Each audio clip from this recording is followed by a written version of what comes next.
Should we be able to start the video now?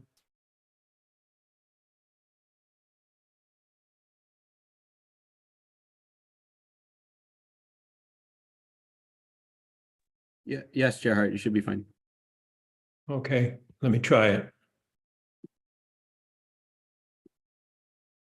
It says the host has stopped it.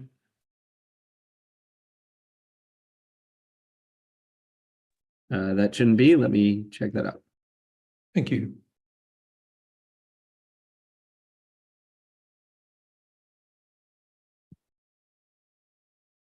That would be you, I take it.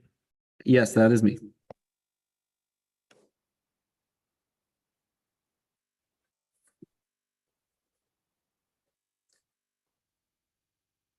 Yep, it still says the host has stopped it. Okay, hold on.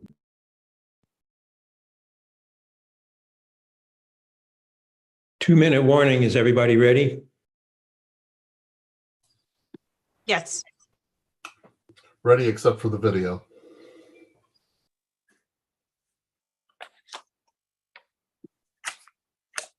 Okay, host, it's your turn.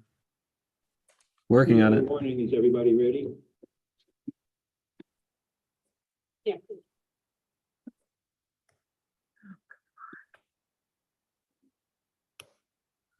My video isn't working. Okay. Yeah, it looks like there's a setting here. Hold on one second.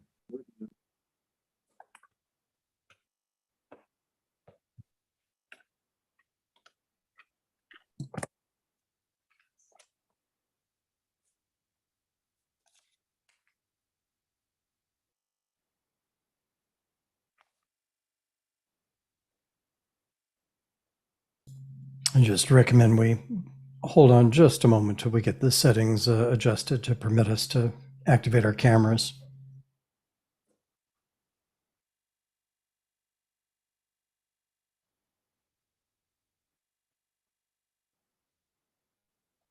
Did we pay the rent?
Sharmila, how did you get your video on?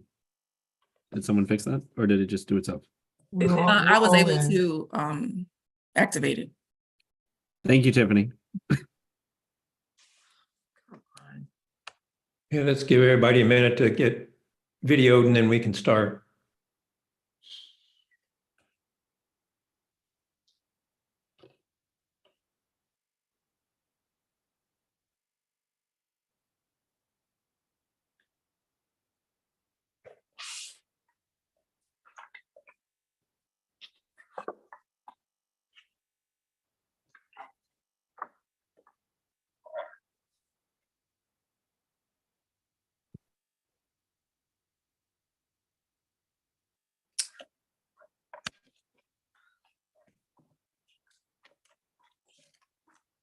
Max, you're still not videoed.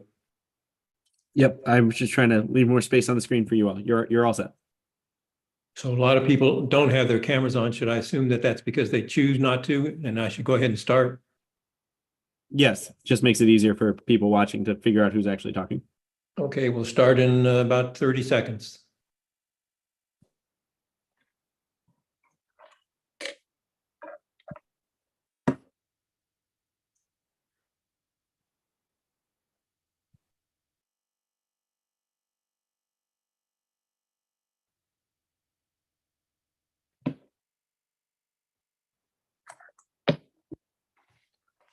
Pin second morning.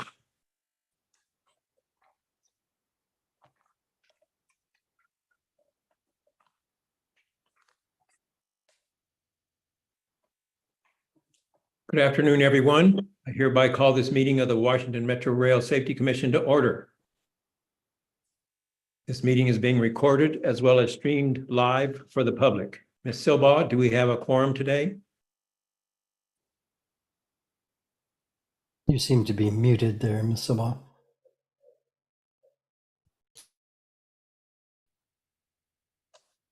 Kathy, we're not hearing you. I apologize. Had one unmuted, not the other. So let me try that again.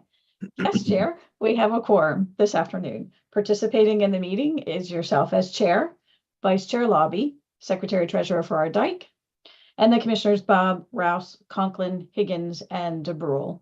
Commissioners Higgins and DeBrule are alternates and will not be voting today. Thank you, Ms. Silbaugh. Now we will turn to our safety message from Emergency Management Specialist Richard David. Mr. David? Thank you, Chair Hart. The National Safety Council acknowledges March as Workplace Eye Wellness Month. If working in areas with dust or the potential for flying objects, be sure to wear safety glasses. Welding and similar work that requires additional protection, like special goggles, shields, or helmets. If you work in an office or stare at your phone, take steps to reduce eye strain. This means taking a break from staring at a screen several times each hour, adjusting the screen color or brightness settings, and using appropriate glasses if needed. Thank you. Thank you, Mr. David. We'll now move on to the minutes from our previous meeting. Secretary Treasurer Farrar Dyke, the floor is yours. Good afternoon.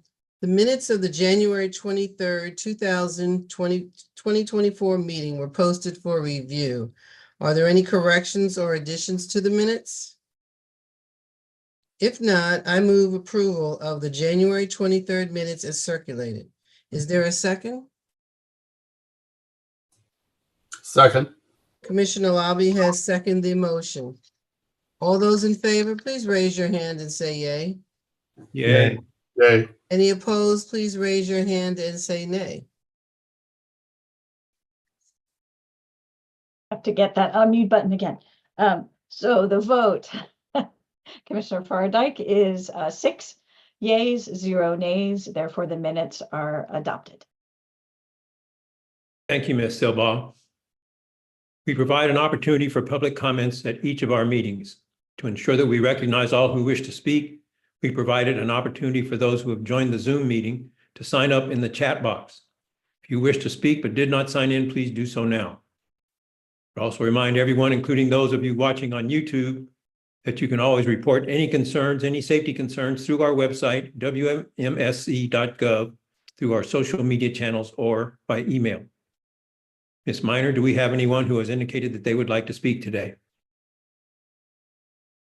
No, Chair Hart, I see no hands. Okay, thank you, Ms. Minor. We will now continue with the next agenda item, which is my remarks.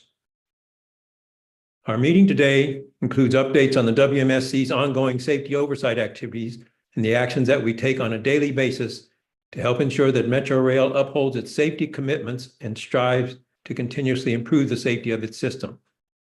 I thank our team for its work to help make sure that this happens. Last week, the WMSC issued an order regarding Metro Rail's non-compliance with train operator certification requirements.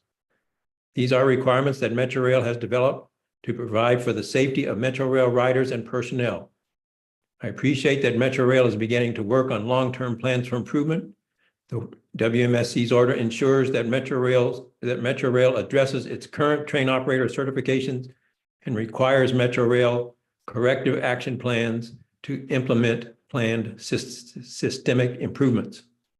Later in this meeting, we will discuss the status of Metro Rail's corrective action plan proposals required by our order that Metro Rail implement the NTSB investigation into the October 2021 derailment. We will receive an update on the investigation into the February 15th smoke event at Eastern Market Station and other recent safety events involving the third rail power collector assemblies on Metro Rail's rail cars. I want to thank the WMSC staff for their ongoing oversight work on behalf of the region across the Metro Rail subject areas. Commissioner's business today also includes the election of officers of the WMSC for new 2-year terms that start later this month. WMSC officers are elected for 2-year terms, and the current terms expire on March 27th, 2024. Therefore, it is time to elect members to the positions of chair, vice chair, and secretary treasurer.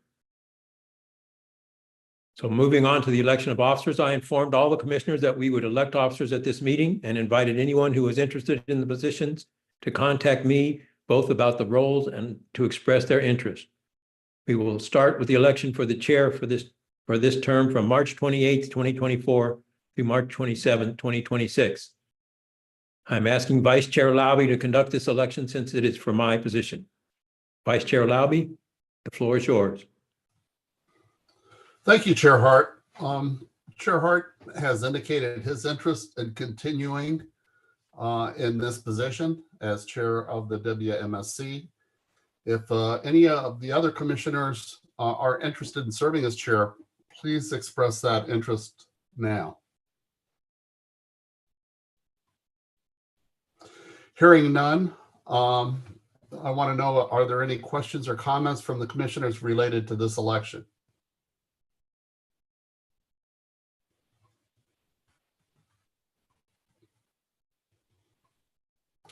With that, with no comments on this, I want to make a motion. I want to make a motion to nominate Chris Hart to be chair of the Washington Metro Rail Safety Commission for the next 2 years. Is there a second? Second. Ms. Stillbaugh? Yes, Commissioner Bob seconded, so we can move to the vote.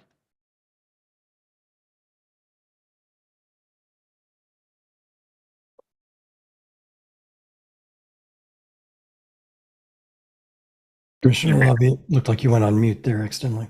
Sorry about that. So all those in favor of electing Commissioner Chris Hart as chair, please raise your hands and say yay. Yay. Yay. Those opposed? Say nay. Yep, I did not hear any nays, so it's unanimous in favor of re-electing Chair Hart as chair for the next term. Congratulations, Chair Hart, and I'll turn it back to you. Thank you, Vice Chair Laube, and thanks to all of the commissioners for re-electing me as chairman. It's absolutely my pleasure to serve in this position, and I look forward to 2 more years of it. We will now re-elect a vice chair. Vice Chair Laube has indicated his interest in continuing in his position. If any other commissioner is interested in serving as vice chair for the next 2 years, please express that interest now. Okay, hearing none. Are there any questions or comments from the commissioners related to the election of the vice chair? Hearing none, is there a motion to nominate a vice chair? I would be happy to nominate Robert Laube as a vice chair myself. So that's my motion. Is there a second? I second. Thank you for your second. Commissioner Farrar Dyke, all those in favor of electing Commissioner Laube as vice chair, please raise your hand and say yay. Yay. Yay. Yay. All those opposed, please raise your hand and say nay. So Chair, again, the count is unanimous in favor of re-electing Commissioner Laube as vice chair. Thank you, Ms. Silbaugh. We will now, congratulations, Vice Chair Laube, for being re-elected. Thank you very much. You know, it's an honor to serve as vice chair for the next 2 years on WMSC, and hopefully I'm up to the task, and we'll do a good job for the WMSC and the Metro Riders. Thank you. Thank you, and we look forward to having you as vice chair for the next 2 years. We will now elect a secretary treasurer. Secretary Treasurer Farrar Dyke has indicated her interest in continuing in her position. If any other commissioner is interested in serving as Secretary Treasurer, please express that interest now. Hearing none, are there any questions or comments from the commissioners related to the election of Secretary Treasurer? Hearing none, is there a motion to nominate Deborah Farrar Dyke as the Secretary Treasurer? So moved. So moved. Is there a second? Second. Second. Thank you for the motion and the second. All those in favor of electing Commissioner Farrar Dyke as Secretary Treasurer, please raise your hand and say yay. Yay. Yay. All those opposed, please raise your hand and say nay. Again, no nays for the voting members. There, it was unanimous.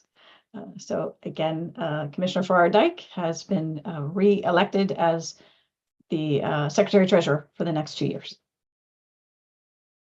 Thank you, Ms. Silbaugh, and congratulations to our newly re-elected officers. Thanks so much for all that you have done and all that you have contributed in your previous service. I have thoroughly enjoyed working with each and every one of you, and I look forward to the opportunity to continue working with you in our continuing endeavor to help make our transit system as safe as it can be. Completing the election process, Dr. Mayor, do you have any opening remarks? Yes, sir. I'll join in my congratulations and words of appreciation for all of the officers. We definitely appreciate your service. I have updates on several areas of our ongoing oversight work. These include the order we issued last week regarding train operator certification, initial findings of inspections of third rail collector shoe assemblies following the February 15th smoke event at and around Eastern Market Station, and the progress of Metro Rail's work on corrective action plans to address NTSB's recommendations issued in January following the investigation into the October 2021 Blue Line derailment. I'll start with the most recent information on the investigation into the arcing smoke and evacuation for life safety reasons on February 15th. At about 12:52 p.m., a collector shoe assembly fell to the roadway from a 7000 series train, which was operating on track 2 as an Orange Line train traveling in the direction of Vienna. As a result of the event, Metro Rail directed personnel to perform inspections in accordance with the existing periodic inspection procedures for the collector shoe assemblies. This event and 2 other instances within the week prior of separated collector shoe assemblies all occurred on 7000 series rail cars. Metro Rail began an inspection of the assemblies for the third rail collector shoes with those in the 7000 series rail cars that Metro had designated as active and available for passenger service. Metro Rail then followed this by conducting similar inspections of its other rail cars. Each set of inspections identified some damaged collector shoe assemblies, and Mr. Quigley will provide some more details later in the meeting. On February 28th, 2024, as Metro Rail was completing these inspections, a collector shoe assembly detached from a Legacy, a non-7000 series rail car at Waterfront Station, and this event is also under investigation. Regarding Metro Rail's response to the smoke and life safety evacuation on February 15th, this is an ongoing and active investigation, and our team is reviewing recorded data, train movement information, and ventilation fan operation during the event. We also observed Metro Rail's after-action review for this event that took place on February 23rd, and conducting after-action reviews like this is, of course, a positive practice that contributes to safety improvement. And like I said, Mr. Quigley will provide some investigative updates later in the meeting. Turning to the train operator certification order that we issued last week, last year, the WMSC became concerned because investigations found that some Metro Rail personnel who were involved in safety events had not carried out safety requirements. Metro Rail's certification process, which includes performance tests, is designed to validate that personnel can perform these safety tasks. As a result, the WMSC reviewed Metro Rail certification records and gathered information through investigative interviews. This review showed that Metro Rail is assigning personnel to operate trains who have not met Metro Rail's written requirements. The WMSC communicated these concerns to Metro Rail management during 2023 and again in 2024. And based on records review and follow-up with Metro Rail over the past several months, we determined that further action is required to ensure that Metro Rail follows its operator certification processes and to ensure that Metro Rail only uses personnel who have demonstrated their ability to operate trains safely and properly. And this is what led to the order we issued last week. Metro Rail is working on plans for long-term improvement, and the order issued on February 28th will help ensure that Metro Rail implements the corrective actions required to improve the safety of the system. Specifically, the order requires Metro to identify employees within 30 days who have not been properly certified, conduct proper certifications within 90 days for those employees, and develop corrective action plans to ensure that moving forward, certification is consistently conducted in accordance with Metro Rail safety requirements. Metro Rail has acknowledged receipt of the order and the timelines required. Moving on to Metro Rail's response to the order that we issued on January 17th, requiring Metro Rail to address NTSB Safety Recommendation R23-28. Metro Rail submitted proposed corrective action plans within the time frame required by our program standard, and these corrective action plans address the recommendation to WMATA to implement processes and resources to expand the role of trend analysis in identifying and mitigating safety risks. We provided feedback to Metro Rail on its initial CAP proposals, and Metro Rail's revised corrective action plan proposals are due next week. The WMSC team is, of course, working with Metro Rail to finalize these CAPs for implementation. We continue to oversee Metro Rail's ongoing 7000 series return to service plan. Metro Rail is continuing to build replacement wheel sets that have tighter interference fit and increased press tonnage requirements. Metro Rail is making adjustments to provide additional assurance that only measurement tools providing correct readings are relied upon, and to document and provide quality control over wheel boring practices to ensure that offsets are within tolerance. Due to our oversight, Metro Rail is also using its vehicle track interaction data to identify and address issues. We also continue our safety audit work of Metro Rail. Last month, we issued our power audit to Metro Rail. It includes 3 findings and 3 required modifications to existing CAPs or corrective action plans. Metro Rail addressed one of the findings in a timely manner during the audit, allowing us to close that finding prior to the report.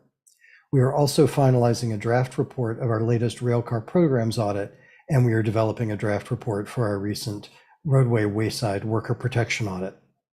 We have transmitted a notification letter regarding our audit this spring of Metro Rail's fitness for duty and occupational safety and health programs. Of course, we continue our in-depth review of Metro Rail's safety certification work on its automatic door operation and automatic train operation program. This is a project that we designated for in-depth review in August 2022, and we've been overseeing Metro Rail's work on this, including by providing feedback each time it's been requested by Metro Rail. This includes our recent interaction on a draft concept of operations for automatic train operations that Metro Rail is advancing. Mr. Paul Smith will provide additional details later in the meeting. We continue our work on other investigations, including the September 29th, 2023 derailment near Reagan National Airport Station. That derailment involved a brake disc that had separated from a train. This investigation is ongoing and will lead to a final investigation report that will be presented when it is complete. Finally, our annual data submission to the FTA is due each year by March 15th. And as we have each year, we will meet that deadline for submission, and we'll use the data to complete 2 written annual reports, one on Metro Rail safety and one on WMSC operations. And we'll present both of these reports for your consideration during an upcoming public meeting. So that concludes my remarks. Thank you. Thank you, Dr. Meyer. Are there any questions from any of the commissioners for Dr. Meyer? I have a couple of questions, Chair Hart. Yes, Vice Chair. Thank you. Dr. Meyer, I want to talk a little bit about this certification issue. Metro Rail is responsible for developing their own procedures for certification. Is that correct? Yes, that is correct. Their own procedures for both training and certification. So essentially, this order is requiring Metro Rail to basically follow their own procedures to do what they said they were going to do. Is that correct? Yes, that's correct. Okay, so it's not like Washington Metro Rail Safety Commission is coming up with new requirements. We're essentially measuring Washington Metro Rail's performance against their own standards. Yes, that is a correct assessment of the work that we're doing. Correct. Okay, thank you. I just wanted to make sure that that was clear. I have one other question, and this has to do with the replacement wheel sets that are gonna come online with the higher interference fit. Is WMSC doing anything to make sure that the wheels with the higher interference fit and the press tonnage requirements, whether they're performing appropriately? In other words, are we measuring to make sure that there's no continuing wheel migration with these reworked wheel sets? Yes, absolutely. And that will be a part of ongoing safety oversight, but specifically for this aspect of the program for reworking the wheels, at our direction, Metro included a 20,000 mile assessment to be made of the initial set of refitted wheels once they're all in service to ensure that they're having the intended effect. So there are some of these wheels in service now, right? Correct? That is correct, and I see Ms. Samara Singha nodding. Maybe she wants to elaborate. Yes, there are several of these wheel sets on rail cars that are in service, 72 to be exact, as of the last update. And so we are getting updated reports on how many wheels underwent replacement under this program, if there are misfits that needed to be redone, and then, of course, a total number of cars that have these assemblies on the cars in operation. And as Dr. Meyer pointed out, there is an engineering test procedure associated with it, where several of these first cars that were outfitted with the new wheel assemblies will undergo assessments after 20,000 miles of travel. So have any of these wheel sets reached 20,000 miles yet? Not yet. Okay, but as they do reach 20,000 miles, we'll be checking to make sure that the wheel migration issue is not continuing with these new wheel sets. Is that correct? That is correct. And Commissioner Lobby, if you can please allow me, I will ask John DiRenzo to come on camera if there are any additional facts that based on the question that you just raised that I might have forgotten to point out. John, do you have anything additional to provide to Commissioner Lobby? Yes, Commissioner Lobby. The inspections are still taking place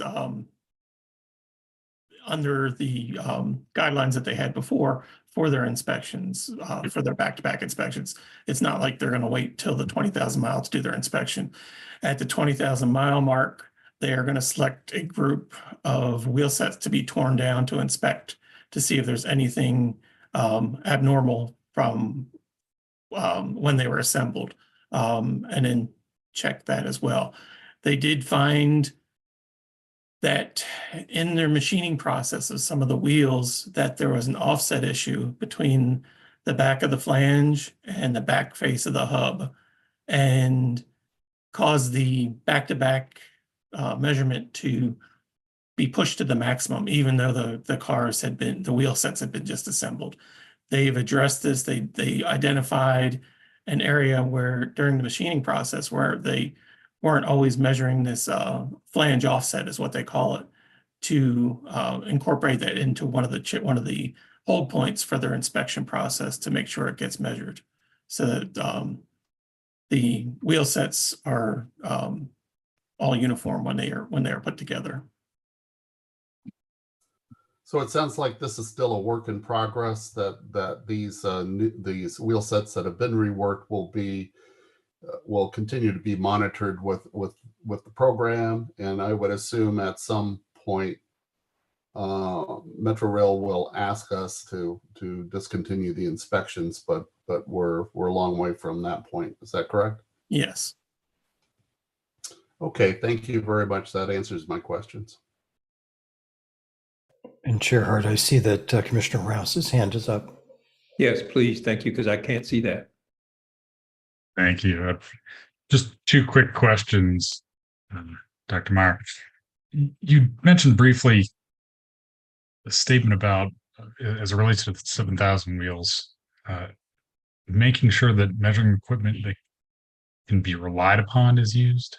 Could you elaborate more on that? Is that a calibration issue in terms of the tools they're using? And is this part of any other efforts that are going on to make sure any such tools, mechanical gauges, things of that nature, are fit for use? This has been an ongoing issue that we have paid attention to, what you're referring to, calibration and fitness of measuring instruments throughout the entire 7,000 series return to service activity, and even before, as we've looked at the calibration dates on and calibration of equipment in a whole variety of settings. But in this specific setting, I noticed that he thought he was safe to turn his camera off, but Mr. Dorenzo is really the one who has the firsthand knowledge of this particular issue. Yeah, so they experienced an issue where the digital dial gauge was able to be have the settings changed. So instead of, as the gauge expanded and the numbers increasing, it was flipped so that the numbers would decrease when the gauge expanded. They have since updated their procedure, and they have actually locked down those gauges so they're unable to be manipulated anymore, so that, or not manipulated, but if there was mistakenly set to the wrong or the opposite direction of the way it's supposed to be read. So they have incorporated that into their procedures, and that's something that we agreed upon. Okay, so it was more, in this case, not so much calibration issue of the measuring device itself, so much as the settings configuration issue. Yes. Okay.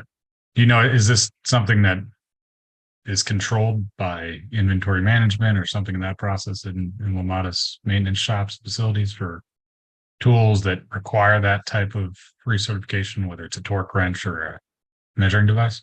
Yes, they've all got their certification. All these back-to-back gauges have a measuring block that is certified, that they had certified, and then it has the measurement stamped in the measuring block, and then each time they go to use the tool, the gauge is put in there to make sure it is reading the proper reading, the proper measurement. Equipment and procedures that Metro has in part developed as a direct result of our direct oversight. In fact, even to include the fabrication, machining of certain parts for the indicators that they're using to achieve the required precision that's needed for this work. Okay. Go-no gauges, things of that nature. The go-no gauges were frankly the cruder tools that were in use at the time of the derailment, and we have overseen Metro's development of much more accurate tools and their overall approach to the issue of measuring, to ensure that, to the extent that it's humanly possible, that they have accurate and repeatable measurements of this stuff. The other one, as it relates to the recommendations for the certification process for operators, Commissioner Lobby mentioned this, and it dawned on me too that maybe this is it's really a two-part question. One is WMATA doing what they say they will do in their plan? But I think the other part is, if all things being equal, if they are, is there another issue in terms of remedies they can't enforce for other reasons? Meaning, yes, they need to do a better job or make certain changes to the certification program, but for one reason or not, because of the agreements they have with with the operators union or whoever it may be? Is there a shortfall in the certification programs and anything of that nature there where we would have to step in and say, well, this is the way it really needs to be done to address a safety issue?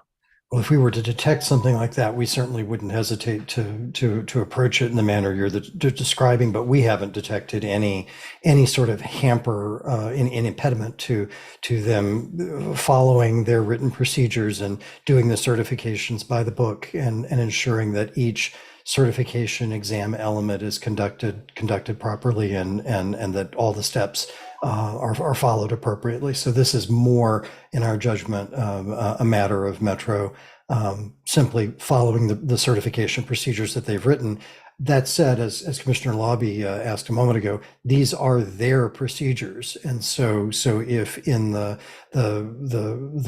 act of complying with our order, they determine that they need to revise or change their procedures, subject to their change management procedures and any hazard analysis, they're certainly welcome to do so.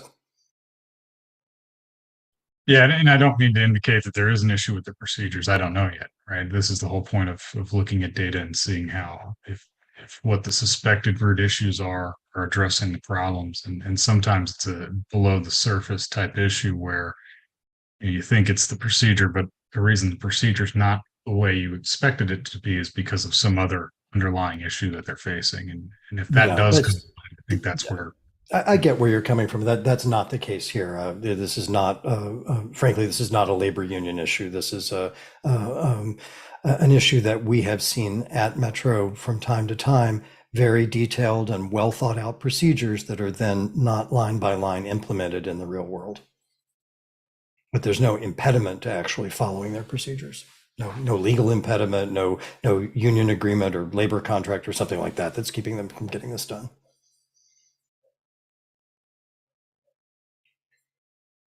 I'll put my hand down, but thank you. Thank you. Are there any other questions from any of the other commissioners? Well, thank you, Dr. Meyer, to you and your staff for the report, and thanks to Vice Chair Lobby and Commissioner Rouse for the questions. I appreciate that. Hearing no more questions on this issue, we will now move on to our next item, which is audits, with an update from Deputy Chief Operating Officer Davis Raddick. Mr. Raddick. Thank you, Chair Hart. Last month, we issued our audit of Metro Rail's power systems. This is part of our ongoing second triennial cycle of audits. As with each audit report, we issued it after providing a draft report to Metro Rail with a 30-day review period. The WMSC incorporated any additional information as warranted based on the feedback received. The scope of this audit included both high voltage power and low voltage power. This includes power to third rail and the power for areas such as rail stations and tunnels. The audit identified 3 new findings and 3 existing corrective action plans that Metro Rail needed to revise and expand. Metro Rail is in the process of implementing the 3 revised corrective action plans. We appreciate Metro Rail's work during the audit to address one of the 3 new findings, that is related to the use of torque wrenches that were out of calibration. This is an example of the WMSC identifying an issue and Metro Rail making systemic adjustments in a timely manner. In this case, the equipment for one unit within the power department had been left out of updated calibration and tracking processes. Metro Rail resolved that and provided documentation of the changes and of the calibration of the tools. The first finding in the power audit is that Metro Rail is not consistently identifying, addressing, and preventing water intrusion in power rooms. The WMSC audit team visited power rooms that had evidence of recurring significant water damage, including evidence of corrosion, sediment buildup, and negative effects of this water intrusion on equipment and egress doors and stairs. Water intrusion is a hazard that poses a particular risk to the safety of Office of Power personnel and the functionality of power-related systems. The second finding is that Metro Rail is not ensuring that adequate egress paths are maintained for power facilities. Power facility exits are not being examined and maintained in a state of good repair, risking the inability of personnel to safely exit rooms during maintenance, repair, and inspection activities. The inadequate maintenance of exit stairs and lighting creates a risk that those who do use the exits in an emergency may be injured or unable to use the exits to reach a place of safety. As I mentioned, the audit also reviewed Metro Rail's progress on corrective action plans required following our 2021 audit of high voltage power and traction power. The WMSC appreciates the progress Metro Rail has made in some areas. However, the latest audit identified deficiencies closely related to 3 open corrective action plans. Therefore, the WMSC required Metro Rail to modify those corrective action plans. The first modification relates to CAP C-154.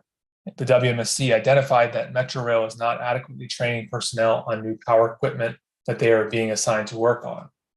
The CAP revision specifically addresses recurring training updates to include new equipment, documented training requirements when new equipment is added, and a process to ensure that personnel are only assigned to work on an equipment that they have been trained on.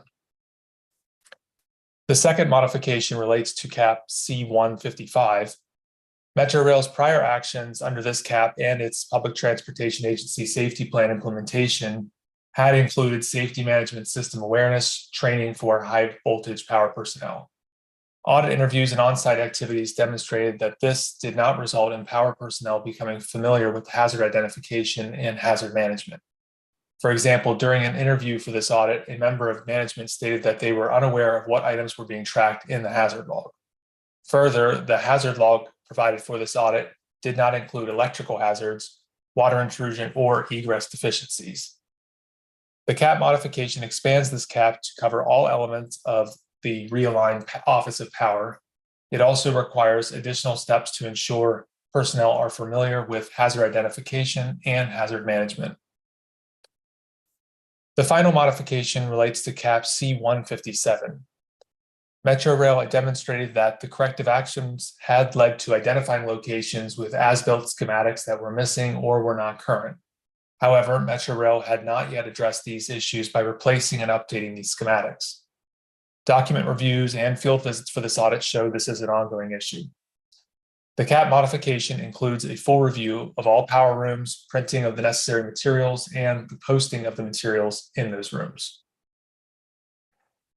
Moving to our ongoing audit work, the WMSC held an exit conference with Metro Rail for the roadway or wayside worker protection program audit on January 26th.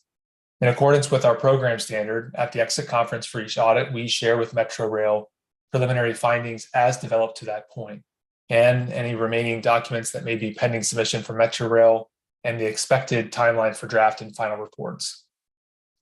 We are currently developing the draft reports for the roadway or wayside worker protection program audit and the audit of Metro Rail's revenue vehicle or railcar programs. On February 9th, the WMSC notified Metro Rail of the upcoming schedule and provided the initial document request for our next audit, which will cover Metro Rail's fitness for duty and occupational health programs. We anticipate receiving the initial documents for this audit next week. Each audit draws on items identified in safety event investigations, inspections, and other oversight activities. These audits cover all aspects of Metro Rail's Public Transportation Agency Safety Plan over a 3-year period and are designed to proactively identify safety issues. We take steps to ensure Metro Rail personnel feel free to speak openly and transparently with us during each interaction, as this leads to the greatest opportunity for accurate and meaningful recognition of positive practices or areas for improvement. During each audit, we communicate safety issues identified during on-site activities to Metro Rail personnel. Thank you. That completes this presentation. Thank you, Mr. Raddick. Are there any questions from any of the commissioners for Mr. Raddick?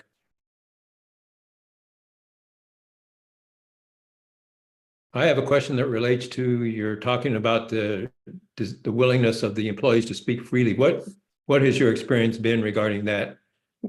What's your sense of it regarding their willingness to speak freely, and what have you done to help make that, improve that? Before each interaction, specifically in interviews, we set the stage on, this is a safe space where, there's no Metro Rail personnel apart from the interviewee. And we really make great effort to make that person feel comfortable to talk with us. And that has worked fairly well. We reinforce that at both the entrance conferences and the exit conferences, and then when we're dealing with personnel on site too, we reiterate what we do, and again, all with the purpose of trying to make them feel comfortable and to know that we're here for a real purpose. Well, kudos to you staff for doing what you can to improve that relationship. Of course, you don't know what you don't know, but I give kudos to you for trying to recognize the possibility that they may need some encouragement and that you can provide it. Any questions from any of the other commissioners for Mr. Raddick? Okay, hearing none, we will now take up the next agenda item, which is corrective action plans with an update from Ms. Ashley Rhodes. Ms. Rhodes? Thank you, Chair Hart. Since the last public meeting, we have closed one CAP. Metro Rail also provided draft CAP proposals to address findings from our ATC audit and our order regarding the NTSB's recommendation related to the 2021 Blue Line derailment. We appreciate Metro Rail's effort to develop effective CAPs related to the NTSB order. We provided feedback to Metro Rail last week related to specific adjustments and clarifications that are needed. Metro Rail's revised proposals are due by next week. We are also providing feedback to Metro Rail on its initial ATC audit CAP proposals. This CAP review process is provided in our program standard. When Metro Rail develops corrective action plans to address the safety deficiencies identified by WMSC findings and recommendations, Metro Rail submits these plans to the WMSC for review and approval. After Metro Rail submits acceptable CAP proposals that will address the safety deficiency and receives WMSC's approval, Metro Rail is responsible for implementing its corrective action plans on the schedule set forth in the CAP. Metro Rail submits records of each actionable item in each CAP after each step is completed. Metro Rail's implementation of each of these CAPs improves the safety of the system for riders and workers. Overall, Metro Rail currently has 95 open CAPs that it is in the process of implementing. During that implementation, the WMSC reviews information to verify progress.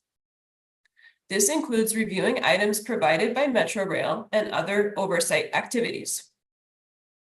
Examples of our ongoing oversight of Metro Rail CAP implementation include our oversight of CAP C0171. This CAP addresses our emergency management and fire and life safety audit finding that emergency management equipment in station medical cabinets is expired and covered in dirt. Due to the WMSC's finding, Metro Rail developed a corrective action plan. During implementation of this CAP, Metro Rail evaluated the dirt and dust in these cabinets and determined that it contained lead. We are continuing to follow up with Metro Rail. Metro Rail has now begun the cleaning of underground emergency tunnel evacuation cart cabinets to abate the lead dust. Metro Rail has outlined plans to conduct additional dust and air testing in coming months in areas such as back rooms where employees and contractors work. We continue to monitor Metro Rail's work on the specific lead issue, as well as other occupational safety and health practices. In addition to our day-to-day oversight, we have a scheduled audit of this area this spring.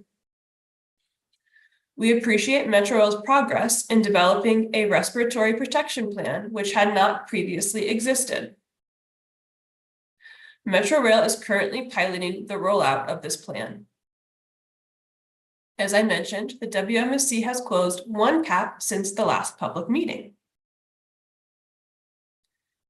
CAP C0138 addressed a finding from our 2021 revenue vehicles audit that Metro Rail did not receive all necessary original equipment manufacturer documentation, parts, or tools. To address this, Metro Rail developed a new procedure and processes to require vendors to provide documentation and special tool and part lists at the time of procurement. Metrorail also created a list of all required tools in each shop, conducted an inventory of shops to determine what tools were needed, and provided a follow-up inventory to show progress towards acquisition of any tools identified as missing.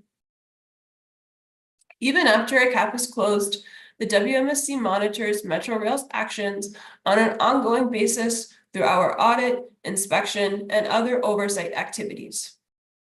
Thank you. That completes this presentation. Thank you, Ms. Rhodes. Are there any questions from any of the commissioners for Ms. Rhodes? I have a couple of questions, Chair Hart, Yes, Vice Chair Loudon. for Ms. Rhodes. Ms. Rhodes, we talked about a couple items here. We talked about some of the CAPS proposals that have to do with the 2021 Blue Line derailment. And we've also talked about some of our activities related to the lead found in the system. And as part of our activities, I assume that we have to interface with NTSB on their recommendations, and I would assume that OSHA is involved in the issues related to the lead that's been found in some of the medical cabinets. Can you describe our interrelationship with NTSB on these issues and with OSHA on the lead issues? I would defer to, I'm trying to think, Davis, I believe you were in correspondence specifically with individuals from NTSB. I have not personally been, so I'm not sure who's most appropriate to answer that half of the question. So for the NTSB, Commissioner Lobby, the report is from the NTSB that led to this cap, but the cap is ours. And so the back and forth and the cap draft back and forth, the proposals is strictly with the WMSC. Later, when we get to a final proposal, like a cap that the WMSC approve, that will probably be in our response to the NTSB, which will be coming in the future. If that answers that part of the question. So we're kind of in the middle here. We have recommendations from NTSB to basically do a cap. Is that correct? There were two. There's a cap addressed to, or an NTSB recommendation addressed to the WMSC and to WMATA. This is our way of ensuring that the WMATA recommendation occurs, and so there will be separate. Metro will be submitting their response to NTSB separate and apart from ours, and we'll be submitting our response. But regardless of what happens on those, we will be required. We have ordered and required this cap to implement the NTSB's recommendation. And so we will oversee our cap through our order independently of the NTSB, which presumably will oversee its safety recommendation. Yeah, but at some point, NTSB is going to approve the actions that WMATA is taking place. Is there any conflict between what NTSB approves and what we expect through our cap? Is there going to be any conflict there? None that we see. There are a handful of other caps that are derived from NTSB recommendations, and we oversee the cap process, and the NTSB oversees its recommendation process.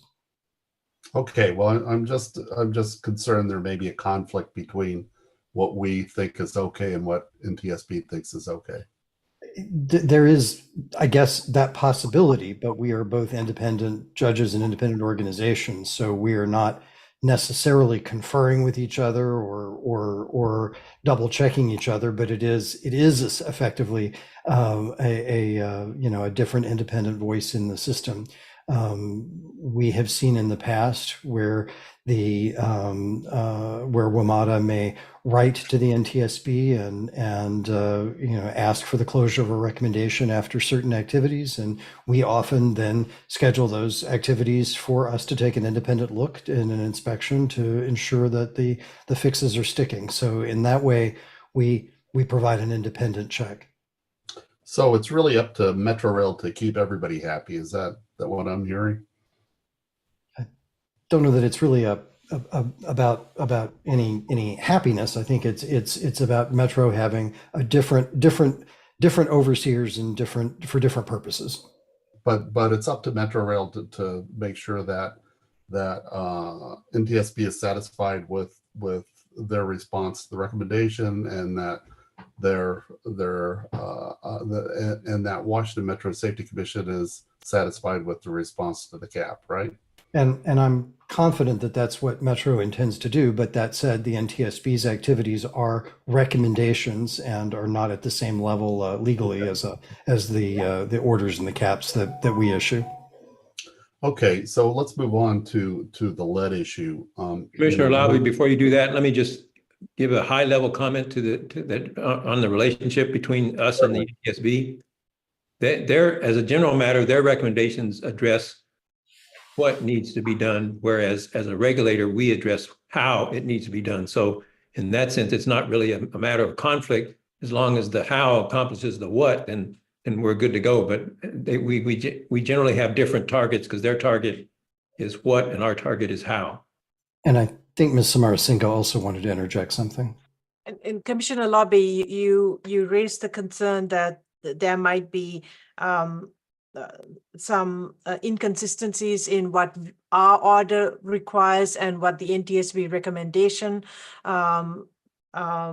pursues. Our order is derived, the very specifics in the order is derived directly from the NTSB report, where the NTSB notes ongoing inconsistencies, ongoing inability to sustain change, and the ongoing concern that the change that has been instituted is fragile on very specific aspects like internal communication of safety critical items and considerations there around that, training of personnel, awareness of personnel, safety certification, taking safety critical items that are known into consideration in various capital projects. So all of these things appear in the NTSB report concerning this investigation, and those were derived directly into our order to make sure that there are very specific things that Metro Rail needs to address in order to more broadly address the recommendation that the NTSB issued to them. So there is really no conflict there. Okay, I'm still a little bit confused, but that just may be me, and I guess the concern is what hopefully what Washington Metro does to satisfy our cap will also satisfy the NTSB's recommendation. And if we are satisfied with our cap, the results of our cap, that NTSB will also consider that satisfactory for the recommendations. And that's kind of where it's not so much a conflict, but Washington Metro has to make sure that both the WMSC and NTSB is satisfied with their response, and I'm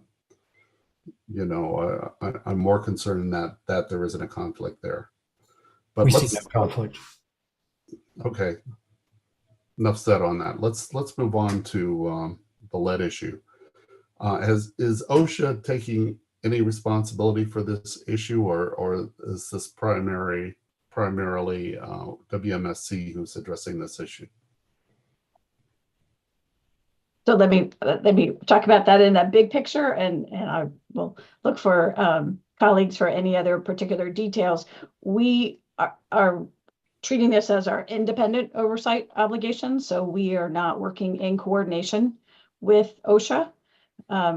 We are not aware, although that doesn't mean it doesn't exist, that there is direct involvement of OSHA in this matter. But we are utilizing our own authorities to do the work that we think is appropriate related to the lead issue. Okay, so we don't really know if there's any OSHA involvement whatsoever on this, right? Well, so we are aware that the Maryland OSHA division is involved, and have had some understanding, that level of communication to understand that they have had interaction with Metro Rail as well. But from my understanding, we haven't had a similar type of introductory understanding conversation with a federal OSHA representative. Okay, so basically we're saying that federal OSHA has not been involved in this issue. As far as we are aware, that's correct.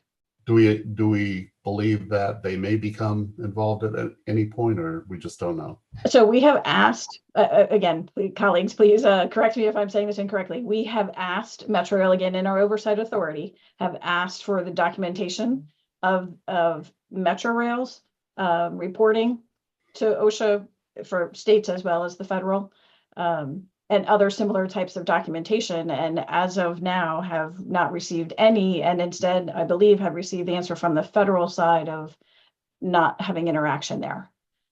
I know that's something we're following up because that just happened within the last few weeks. So we're following up for clarification. But from our inquiry, it appears that Metro Rail also has not been interacting with OSHA, federal OSHA. Kathy, we actually raised that question directly to Metro relatively recently. What was all of the interaction that may have happened and documentation? And we have not yet received that. Has not been due to us yet. I believe it's due to us in either 1 or 2 weeks. I could find the exact date, but just to say we haven't received an answer to that specifically worded question. Okay, well, I think this is something just to keep our eye on moving forward, because again, Washington Metro has an obligation to satisfy the needs of Washington Metro Safety Commission because we have authority there, but OSHA also has authority. And so again, this may be a case of Washington Metro Rail, trying to serve there. And bear in mind that that's not at all an unusual circumstance. I mean, to think about it from a completely different perspective, let's say Delta Airlines was dealing with a situation, they would be interacting with, multiple different organizations. They would be interacting with the NTSB, the FAA, federal regulators, state regulators, maybe a federal OSHA, local OSHA for whatever state they may be in, as well as probably a host of other regulators for a variety of different purposes, Department of Labor, EPA for other kinds of things, and various regulatory boards on pricing and competition and marketing practices. So this is really just, not a completely different situation where for better or for worse, a regulated entity answers multiple voices. Well, that is true. There is a need to satisfy all those masters, but usually, or at least in some cases, the responsibility and the authority is split up.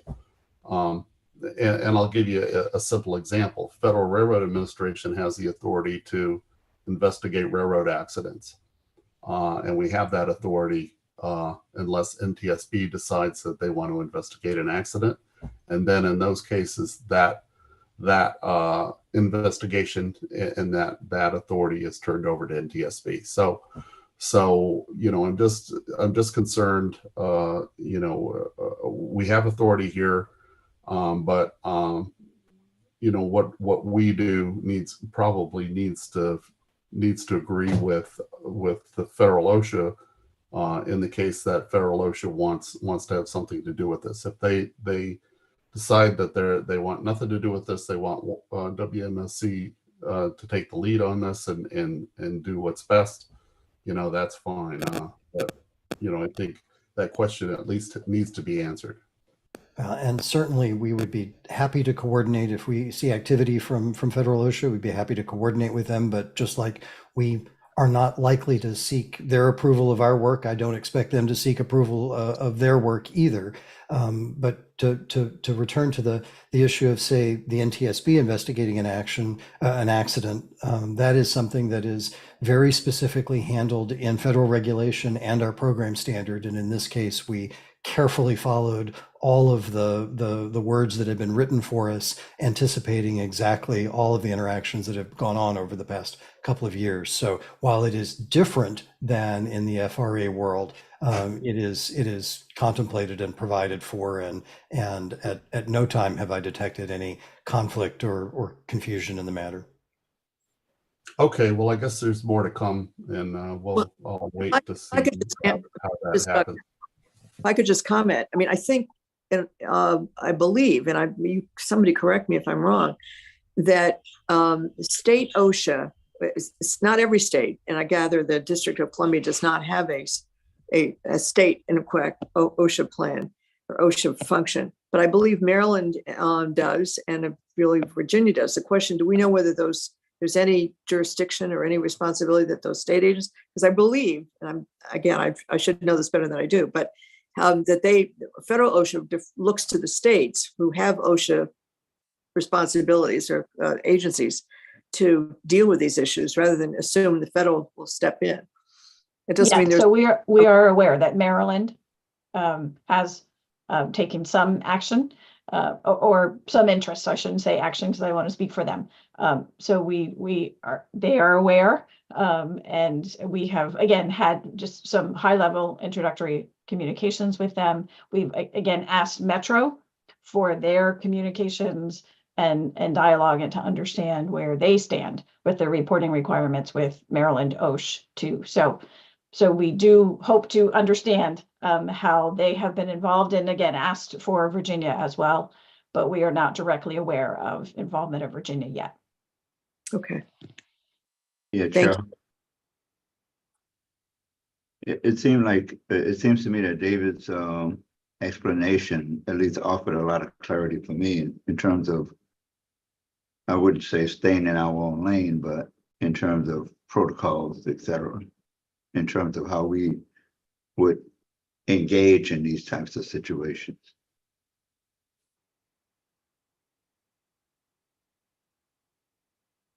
And I also see that Commissioner Rouse has his hand up. Thank you. Actually, I have a question that's unrelated to the lead issue, so I don't saw Commissioner Conklin put his hand up. If he has something related to that, he may want to go first. Yeah, my question about the lead issue is less about the management of the occupational risk, which is clearly important, but I'm more concerned about the general environmental risk of the lead and work Metro Rail may be doing to identify the source and abate the issue from the source rather than managing the presence of the lead in the environment. So I believe that's part of our recommendations here as well, but I'm wondering if you could expand on that again. Sorry, Okay, go ahead, Ashley.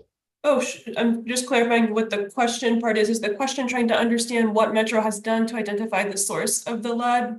Yes, and what actions are in our cap related to identifying the source rather than the management of the lead being present?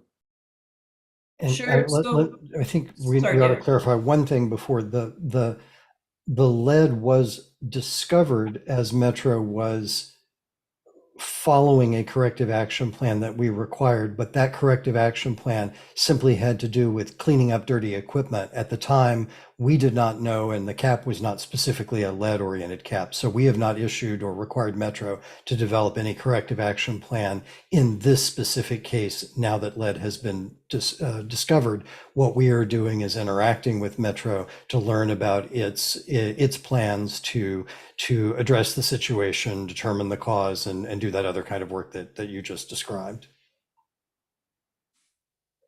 And then perhaps Ms. Rhodes or Mr. O'Donnell wants to talk about the current activities in that regard. Sure, thanks, David. So I think the question was what has been done by Metro to identify the source of the lead. To date, they have done a lead source analysis internally, which they provided to us, which showed an analysis of the lead composition of 5 different materials. 2 of the 5 on the list didn't have any lead in them. 3 of the 5 had small percentages of lead in them. They are looking closely at, I believe, the 2K, 3K brake pads. But to date, they have only provided information on 5 different items in the system. And then, sorry, if there's anything else I can clarify, Commissioner Conklin, I'm happy to provide any more information. That was my question. Thank you. Sure, yeah, thank you. Thank you. Are there any further questions for Ms. Rhodes? Yeah, I guess that's my cue to put my Simpsons hand down here and go. But go for it.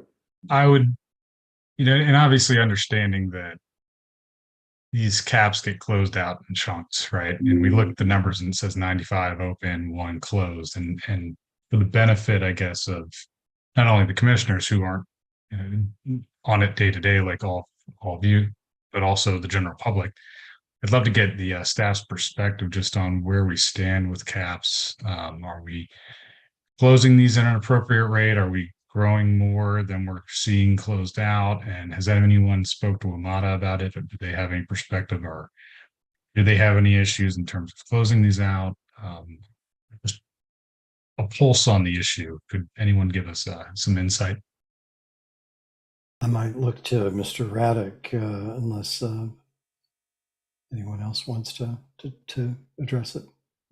Happy to take the question, Commissioner Rouse.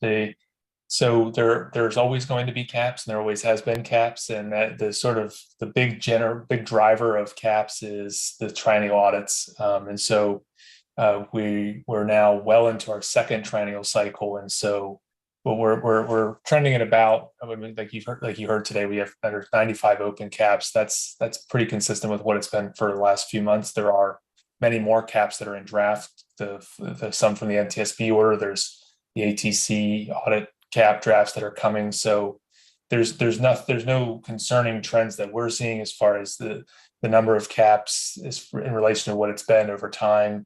There's no goals for a number of, it's really just, we find issues, we issue caps, and Metro addresses them.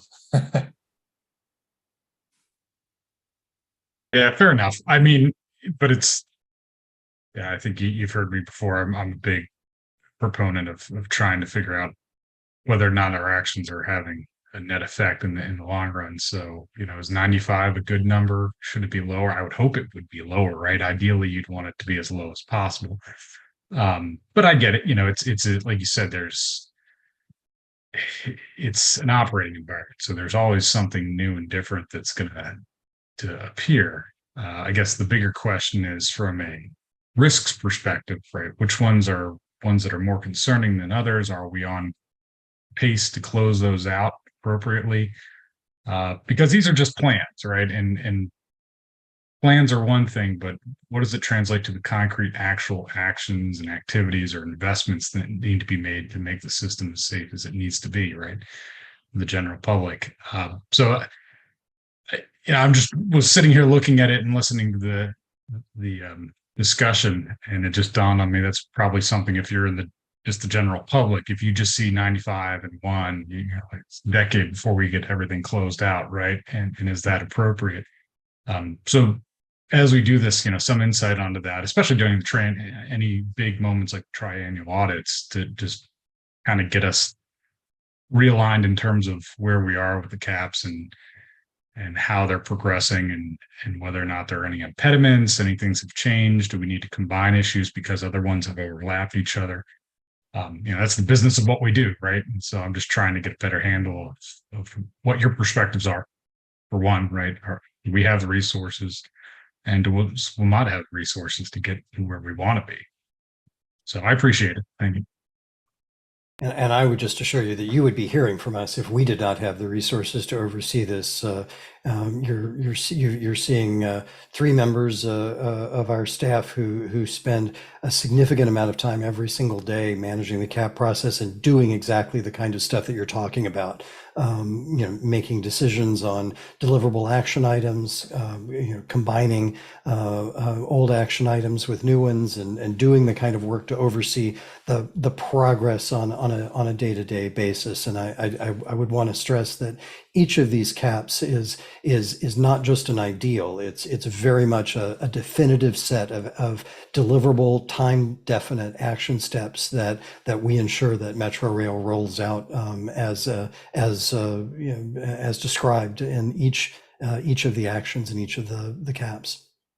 Yeah, and thank you for that, because I don't think most people see behind the curtain, right? So to know that you're actively doing those things and combining and making sure we're, quite honestly, it's a very complex curtain, and we for quite some time really tried to resist describing even the exact number of caps open or closed. But we recognize that you and the public want that information, so we're happy to say it. But we're still not yet confident that we're directing people's focus to the right thing, because as Mr. Raddick said, there will always be caps.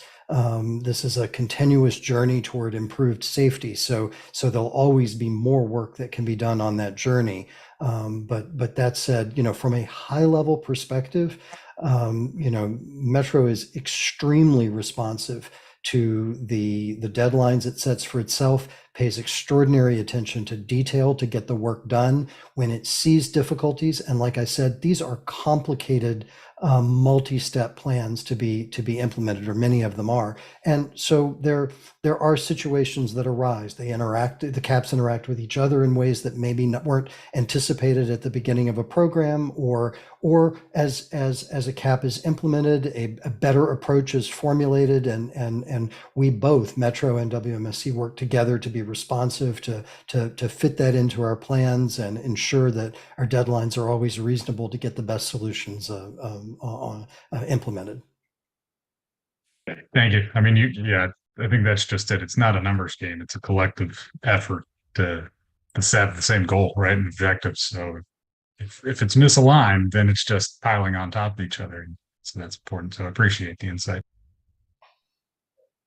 Well, thanks for the excellent questions, Commissioner Rouse, and that really highlights the point that there will never be no caps, and if there are, then that means we're asleep, because in a situation this complex, there's always going to be room for improvement, and that's where the caps come in. So I don't ever anticipate a time when there can be no caps. There's going to be some time when more, sometimes when less. I mean, so it's going to vary back and forth, and I just think it's part of the nature of this complex operation.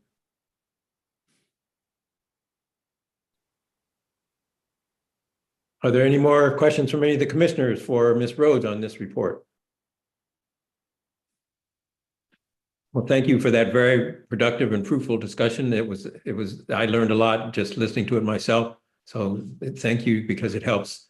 The more we highlight the concerns that we are addressing, the better we are at doing it. So thank you for that very helpful conversation.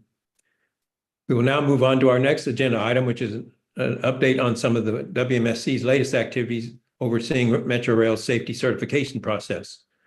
Paul Smith, WMSC Director of Systems Engineering, will present this item. Mr. Smith. Thank you, Chair Hart. Metrorail's safety certification process is a critical element of Metrorail's safety management system.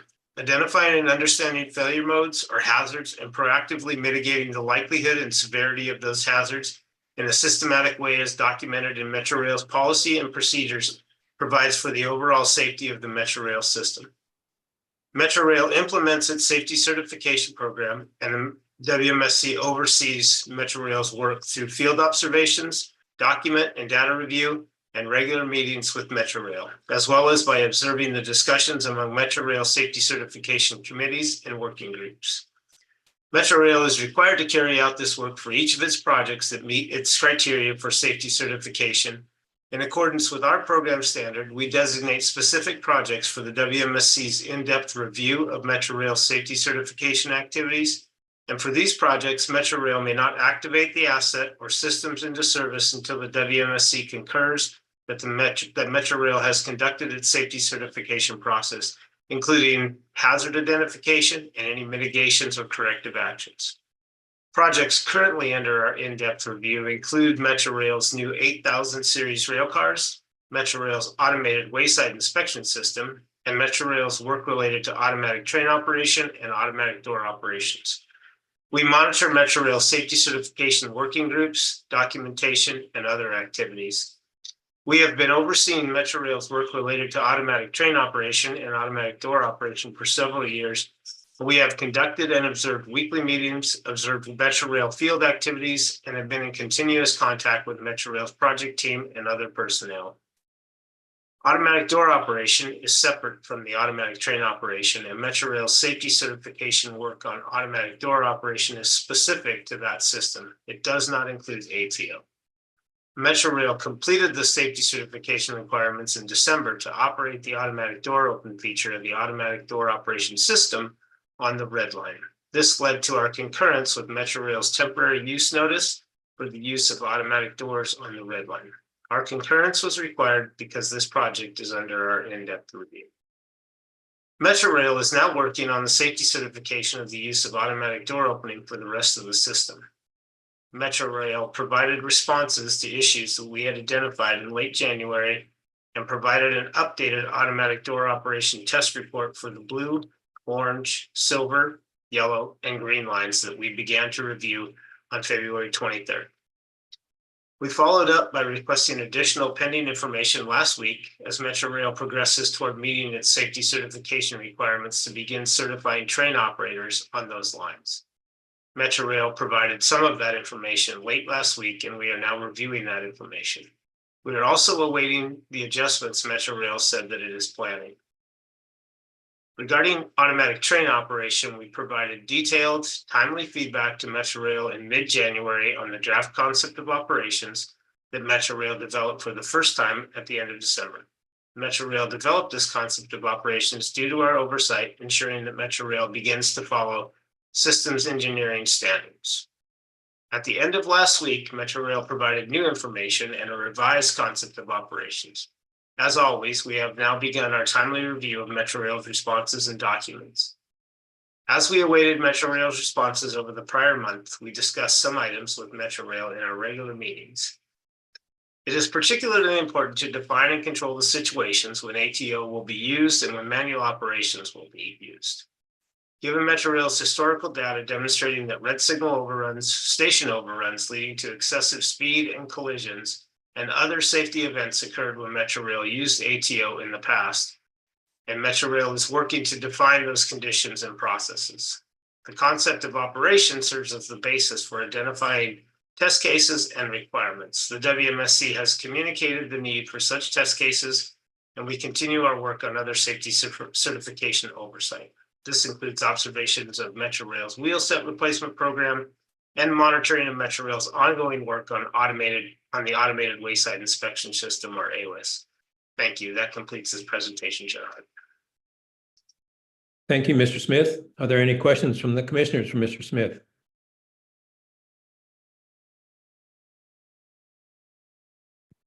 Hearing none, we will now move on to safety event investigations. Mr. Quigley, I understand you have updates on ongoing investigations and reports to present for our consideration today. We will hear presentations on all of the remaining reports and then consider a single motion on all of the reports together. If any commissioner wishes to remove a report from the group that we will consider in a single vote, please indicate that at the end of the presentation of that report. Mr. Quigley, the floor is yours. Thank you, Chair Hart. Regarding ongoing investigations, we're continuing our investigations of several events that have occurred since your last meeting and others that have occurred over the preceding months. We are still confirming specific details about these events, which will then allow us to progress final investigation reports. I have been working to ensure Metrorail shares all necessary information related to the February 15th evacuation of Eastern Market Station for life safety reasons. Metrorail has responded to this effort by providing additional updates. The WMSC has also shared with Metrorail investigators data that we have identified regarding the response to the event. We are continuing the investigation. Just before 1 p.m. on February 15th, a collector shoe assembly on a 7000 series train dragged along the roadway, initiating arcing and smoke. A later inspection also showed that another collector shoe assembly on the same rail car experienced significant electrical damage during the event. The collector shoe assembly includes the collector shoe itself that touches the electrified third rail, as well as a mounting bracket, shunt, torsion shaft, and lock, and an arc shield. The assembly attaches to the rail car truck and serves as the connection to provide power from the third rail to the rail car. The train involved in this event was the third that Metrorail identified with a damaged collector shoe assembly identified within a week. The day before, rail car 7477 on train ID 621 was identified near Potomac Avenue. None of these three had been identified and acted upon during periodic inspections. Metrorail has since conducted inspections of the 522 7000 series rail cars it has designated as active for passenger service. These inspections were conducted by directing personnel to carry out steps already included in the periodic inspection procedures. Metrorail identified 48 damaged collector shoe assemblies on those 522 7000 series rail cars. Metrorail then inspected its other active rail cars. This inspection of 534 legacy rail cars was completed last Thursday. Metrorail identified 216 damaged collector shoe assemblies on those 2000, 3000, and 6000 series rail cars. Some cars had multiple damaged assemblies, so a total of 132 cars had at least one damaged collector shoe assembly. On February 28th, a collector shoe assembly was found dislodged from a legacy rail car at Waterfront Station. The WMSC immediately reviewed Metrorail data. We identified that Metrorail had detected during its special inspections that the collector shoe assembly at this position on the rail car was damaged. Therefore, the investigation is evaluating what occurred after that inspection, including the work that Metrorail recorded after the inspection to replace a collector shoe assembly on the rail car. Regarding Metrorail's response to the smoke and fire on February 15th, the WMSC continues to review recorded data. This includes audio, video, and data system. We are also collaborating with Metrorail's safety department investigators to interview personnel. Our team is reviewing Metrorail's train movement and ventilation fan configurations following the report of smoke. We also observed Metrorail's after-action review for this event. Generally, Metrorail appears to have initiated incident command in a coordinated fashion at the start of the event. However, the investigation is reviewing potential deviations from Metrorail procedures and areas requiring improvement after that point, both among personnel on scene and in the MIC. This is just one ongoing investigation. We also continue our review of Metrorail's 2000 and 3000 series railcar brake disc safety issues that contributed to the September derailment near Reagan National Airport Station. As part of this oversight, we are monitoring Metrorail's continuing inspections of these brake discs and bolts. During a recent inspection, we observed and communicated to Metrorail that personnel were provided with an outdated version of the maintenance service instruction. In accordance with our inspection practices and our program standard, Metrorail responded within the required time frame and placed the correct document in Maximo. We also ensured Metrorail reported and investigated a collision in the Branch Avenue rail yard on February 21st. The WMSC identified this event through our regular review of Metrorail data. Metrorail submitted a late report of the collision after we informed the safety department. Other events under investigation include red signal overruns, an improper door operation on the red line on February 17th, inadvertent power de-energization events on January 25th and February 8th, and the improper movement of a 7000 series train outside of passenger service that did not have a current back-to-back and journal bearing gap inspection. Moving to the investigation reports before you. The first report for your consideration today, Whiskey 0257, relates to the improper movement without automatic train protection and a red signal overrun near Boston Station on April 15th, 2023. When the train was at Stadium Armory Station, the train operator reported a problem with the train control display, the screen in each 7000 series operating cab that provides operating information and alerts. A rail traffic controller first attempted to dispatch a car maintenance road mechanic to meet the train at L'Enfant Plaza Station, but there was no positive confirmation and no mechanic met the train there. The train continued on with passengers on board until a different road mechanic met the train at Roslyn Station. This road mechanic attempted to troubleshoot by resetting vehicle monitoring and diagnostic system breakers.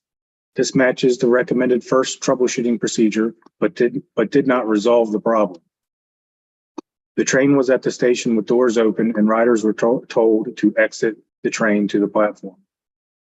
The road mechanic deactivated automatic train protection with permission from the rail traffic controller. This is the system that enforces safe operation by imposing speed limits designated to ensure safe train separation and to match civil speed restrictions. At interlockings, ATP ensures that train movement is permitted only when a safe route is available and switches are safely locked in position. The system relies on both vehicle and wayside elements. Cutting out ATP on the rail car means that ATP's safety restrictions are not enforced. This can be necessary in certain circumstances, in order to move a disabled train. In such circumstances, Metrorail requires other forms of protection to be in place, such as protective blocks that ensure only one train is in a specific section of track. As troubleshooting continued, multiple personnel not involved in the event offered suggestions on the radio without identifying themselves as required by Metrorail communication protocols. One of the suggestions included using the power knockout switch that allows the train operator to take a point of power even if the brakes do not release. The rail controller gave permission to do this and to reset the battery circuit breaker. The train brakes then released. The road mechanic had also cut out ATP again. The train operator took over operation of the train and moved the train without the protective block that is required to mitigate the risk of collision when moving without ATP. A required rolling test was also not performed.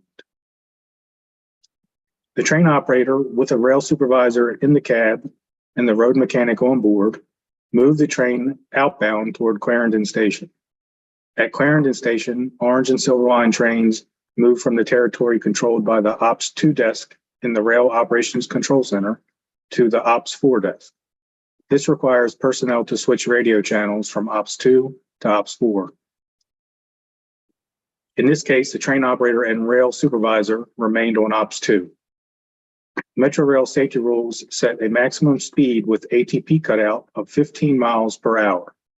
This train traveled up to 38 miles per hour over the 5 minutes it traveled from Roslyn Station to near Boston Station. Rail controllers attempted to contact the train operator several times, but did not get a response. The rail controllers had also changed the train ID from 601, an in-service ID, to 701, an out-of-service ID. This is the call sign used to communicate with the train operator and the identifying indication that displays on the controller's screens. The Ops 4 controllers responsible for the area the train was moving into said in the investigation interviews that they had not been provided with the details of the train malfunction and troubleshooting at Roslyn Station. The controllers decided to place a red signal ahead of the train as it approached Boston Station after they were unable to reach the train operator. The train operator applied emergency braking as the train approached the red signal. The train passed the red signal at 12.8 miles per hour and stopped 24 feet beyond the signal. The train passed the switch point that is beyond the signal. Metrorail followed its procedure and inspected the switch prior to allowing additional train movement. Vehicle data showed the original train control display failure was linked to a logic control unit system error, subsequent failed inauguration cycles of the train control network, and a loss of communication between the vehicle monitoring and diagnostic system and the train control display. Metrorail provided rail operations control personnel with the proper steps to be taken when troubleshooting and re-informed rail traffic controllers that they shall not take routes out of automatic and display red signals in front of train operators except in an emergency. Metrorail continues work on CAP C0181, addressing the WMSC's rail operations audit finding that eliminate that elements of Metrorail have a culture that accepts non-compliance with written operational rules, instructions, and manuals. Thank you. That completes my report. Thank you, Mr. Quigley. Are there any questions from any of the commissioners for Mr. Quigley? I have a couple of questions, Chair Hart. Yes, please, Vice Chair Lobby. Mr. Quigley, I have questions on this particular accident or incident, and I also wanted to ask you a couple of things on what you covered before on the collector shoes and the brake discs. But Okay. I'll start with this incident here. This automatic train protection, it was cut out by a car maintenance road mechanic. Was the operator aware that it had been cut out by this individual, and how appropriate is it for a car maintenance road mechanic to cut out the system on a train that's on the system? They were aware. It's also displayed on their console. when ATP is cut out and deactivated. And what was the last question about the mechanic? Is it appropriate for the road mechanic to do this, or isn't this something that normally a train operator would do? No, they can both do it as long as they receive permission from the rail traffic controllers. So what kind of happened in this is they were instructed the first time to cut out ATP, and the mechanic did so. And then throughout the troubleshooting, the train was actually keyed down, which activates ATP and keyed back up. So from speaking with the controllers assumed that ATP was cut back in because the train was keyed down and keyed back up, but they weren't aware that the mechanic had cut out ATP the second time. Even though there is some visual indications on the controller screens that show when a train has ATP cut out, but they were not aware of those indications on the screen. And can you tell me about the train operator? Was this an experienced train operator, or was it a newly certified train operator? Do you know Yeah, I want to say, I think as we discussed already about some red signal run events, they were fairly new in their role as an operator, a couple months. Okay. Thank you. I wanted to ask just a couple of questions on this collector shoe issue. I'm kind of puzzled why this is an issue now. Collector shoes have been on these trains since the very beginning, and they've been maintained and whatever. But now suddenly, in looking at and inspecting the collector shoes, we're finding a whole bunch of them that has been damaged, has cracks or other things. Is there a reason why this is happening now? And I mean, is it a new design? Is it just something on the 7,000 cars that's different from the others? Why are we seeing this right now? Do you have any idea? No, I mean, there could be different reasons for this. We are still waiting for a more, recent update. Metro Rail has been running their TGV Class 2 vehicle, which measures the running rails and third rail. It was very active this past weekend. Could you say what a TGV is? I know Commissioner Lobby knows what it is. I don't know what the acronym stands for. Yeah, well, I know you know what it is. It's a track geometry. Geometry, right? There you go. Yeah, geometry vehicle. Actually do a detailed, sophisticated inspection of the track work. It's a specialized piece of equipment that's used on the rails. I know many of the commissioners know what it is, but I just thought others might not. Sorry to interrupt. No, you're fine. Sorry about that. So there were some areas of focus over the weekend. We have not heard an update on those areas. There's possible location on the Silver Line where the third rail end approach might be too high. So if the third rail end approach is too high, you're going to have collector shoes slamming into that piece of third rail. So I know that ERT or track inspections that were conducted out there, they did find a lot of broken collector shoes in certain locations where the end approach, was. So like I said, they need to take a better look and measure and make sure that the third rail is at the correct height. We're not worried about it being too low. Obviously, our concern is it's too high, and that force and that contact that's being made between the assembly and mounting bracket and the third rail. Yeah, that makes sense to me, because with the third rail, there's gaps in the third rail for whatever reasons, and the trains not only drop off of the third rail and coast, they have to pick up the next third rail, and if it was out of adjustment, that would explain a lot of the things that were going on. So I was wondering why they were finding so many, but it sounds like if there's a bad third rail adjustment somewhere, that can every time a train goes through there, it can cause damage. And I had a similar question on the brake disc. Brake discs have been on there forever. Why are we having problems with brake discs not torqued or having broken or missing fasteners at this point? Do you have any idea on that one?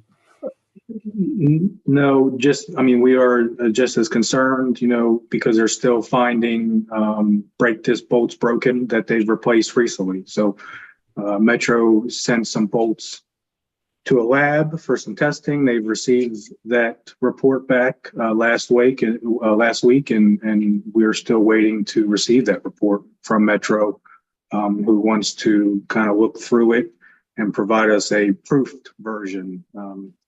So we're still waiting to get back, that report to see what the metallurgical, results of those bolts say.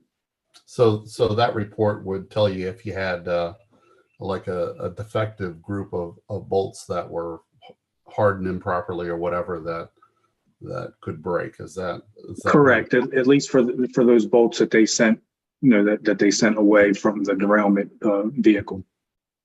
Okay, well, I'll let you go ahead and finish your investigation on both of these issues, but I look forward to hearing, what some of the causes might have been. Thank you. Thank you. Thank you, Mr. Quigley, and thank you, Vice Chair Labby. Are there any further questions for Mr. Quigley? I have one, I guess, as it relates to the third rail shoes in particular. Yes, please, Commissioner Rouse. Yeah, I'm just curious, is there a specific safety issue that we're concerned about as it relates to it? Because to Bob's point, Commissioner Labby's point, we've had these since early 1900s, and it's not uncommon to hit a end approach that's out of tolerance and knock one off. What specific issue are we addressing in our role? Or are we just monitoring this? I mean, I guess when you refer, safety issues, knocking off a certain amount of collector shoes, you can have a train that's stranded. As you saw at the Easter Market, there was some explosions. It was very chaotic in the station filled with smoke. So if this would happen in a tunnel area and the train was disabled and stuck in a tunnel and was arcing and continued to smoke like this, that was kind of our area of concern. Okay, I just asked because we've got a lot on our plate, right? And as we just talked about with 95 caps open, I'm just curious to make sure that it's not just a hypothetical that we have an issue, and when it relates to some of these more operational maintenance type issues, certainly you don't want to lose third rail shoes, but it does happen. So where we draw a line, right? It's not just the loss of a shoe, it's the loss of the entire assembly, and that is large enough to derail a train if it were to be encountered. So it is more significant than just the loss of a shoe. But I would also indicate that the under the regulations that we're required to comply with, the event that occurred that gave rise to this is an event that requires investigation. So whether or not we can articulate a safety issue, we can, but whether or not we can articulate a safety issue isn't so much the operating concern here. It is a safety event that requires investigation, and as the State Safety Oversight Agency, it's our duty to oversee that investigation, make sure that it lives up to our high standards and Metro's high standards, and learn whatever can be learned from it. Fair enough. I'm just trying to make the point that it's a core mission responsibility. It's not a distraction from other stuff. Yeah, as David said, I probably should have been a little bit more clear. It's just not the pads, like collector shoe pads. It is the whole assembly, mounting bracket, and all that's being knocked off and just hanging on by a cable. Yeah, that's a little more clear. Thanks. Because if it's just the shoes, they're designed specifically for that reason. That's right. Precisely what I thought when I first learned of this event, that it was a deliberate, a sacrificial component that was failing exactly as intended, and unfortunately that's not the case here. I don't know if others can see, but I saw Commissioner Conklin has his hand up. Yeah, unrelated to this incident, but the red signal overrun incident. The speed performance here, the 38 miles per hour versus 15. How is the operator made aware of that speed limitation? And do we know why the speeding occurred in this case? And then secondly, I'm curious about if there was information from the investigation about the reason why they couldn't establish contact with this operator and had to resort to the placement of the signal, which the overrun of the signal is because they couldn't reach the operator. So I'm just curious about those two elements of the investigation. Right. So when an operator or a mechanic on board cuts out ATP before that operator moves the train, they have to get an absolute block, which means there's a certain section ahead that's clear, and then the section behind the train has to remain clear. And then with that absolute block, you're given a speed and instructed, speeds not to exceed 15 miles an hour. Your absolute block is to a certain location. That was not given at all because the controllers assumed that ATP was still or cut back in because of the troubleshooting procedures, key down, key back up. So they're under the assumption that ATP was still intact, and they allowed the train to continue on.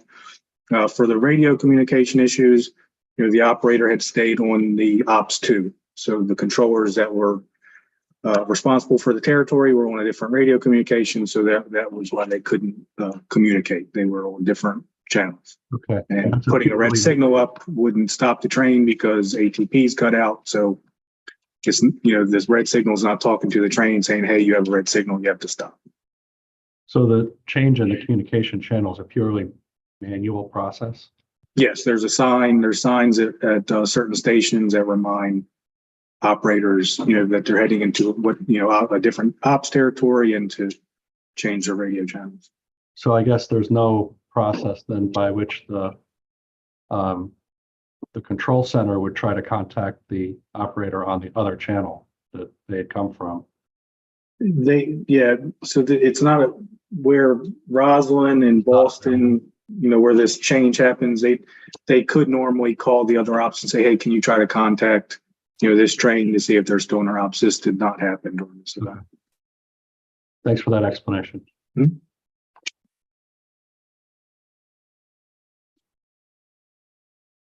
And thank you for the questions. And are there any more questions from any of the commissioners for Mr. Quigley?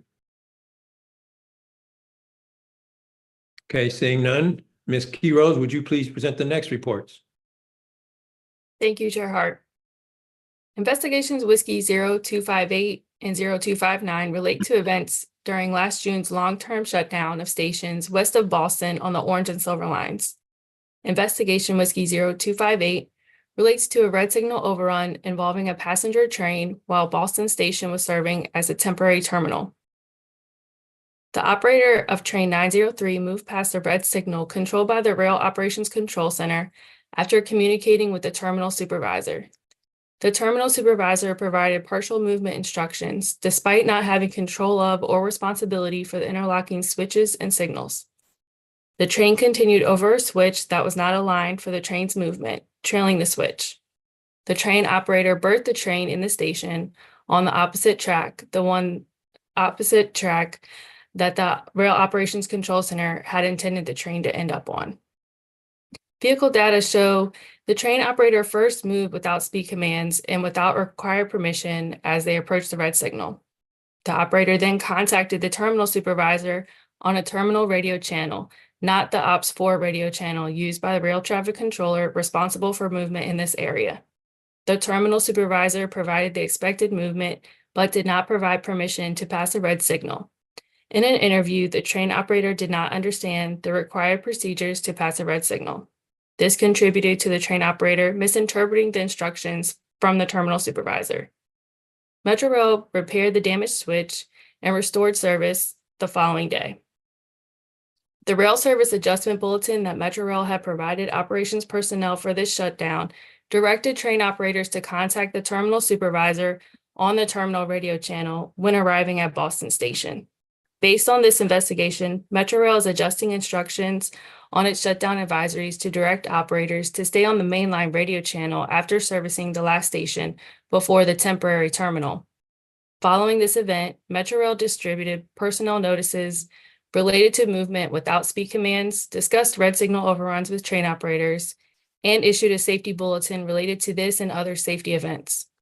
Metrorail's rail transportation is considering implementing point and call requirements. Other rail systems use this to require active acknowledgement of signals, switch alignment, and other critical indications. Metrorail's safety department is reviewing train operator training and skills, as well as other data. Investigation Whiskey 0259 relates to the collision of roadway maintenance machines, work vehicles in the shutdown area between Boston and East Falls Church stations on June 5th, 2023. The personnel in charge of the work area had not communicated or identified the location of all vehicles. The personnel responsible for the work area include what Metrorail refers to as mobile command, an off-site group used in extended shutdowns and crew leaders on site. A swing master vehicle was left parked in a blind curve. The location is noted as a hotspot in Metrorail's track access guide due to the blind curve. Workers beginning their shift operated another RMM consist into that location and the vehicles collided. The swing master had been parked there for approximately 24 hours. Just prior to the collision, the flagman yelled to the equipment operator to stop. There was no evidence the flagman activated their emergency brake. The flagman on the flat car leading the moving consist broke their leg. Both vehicles were damaged. The investigation also identified an office-style chair in the flagman's booth area. Following this event, Metrorail conducted a safety stand-down to address this and other safety incidents related to the collision and derailment of roadway maintenance machines. Metrorail also reviewed shift handoff processes.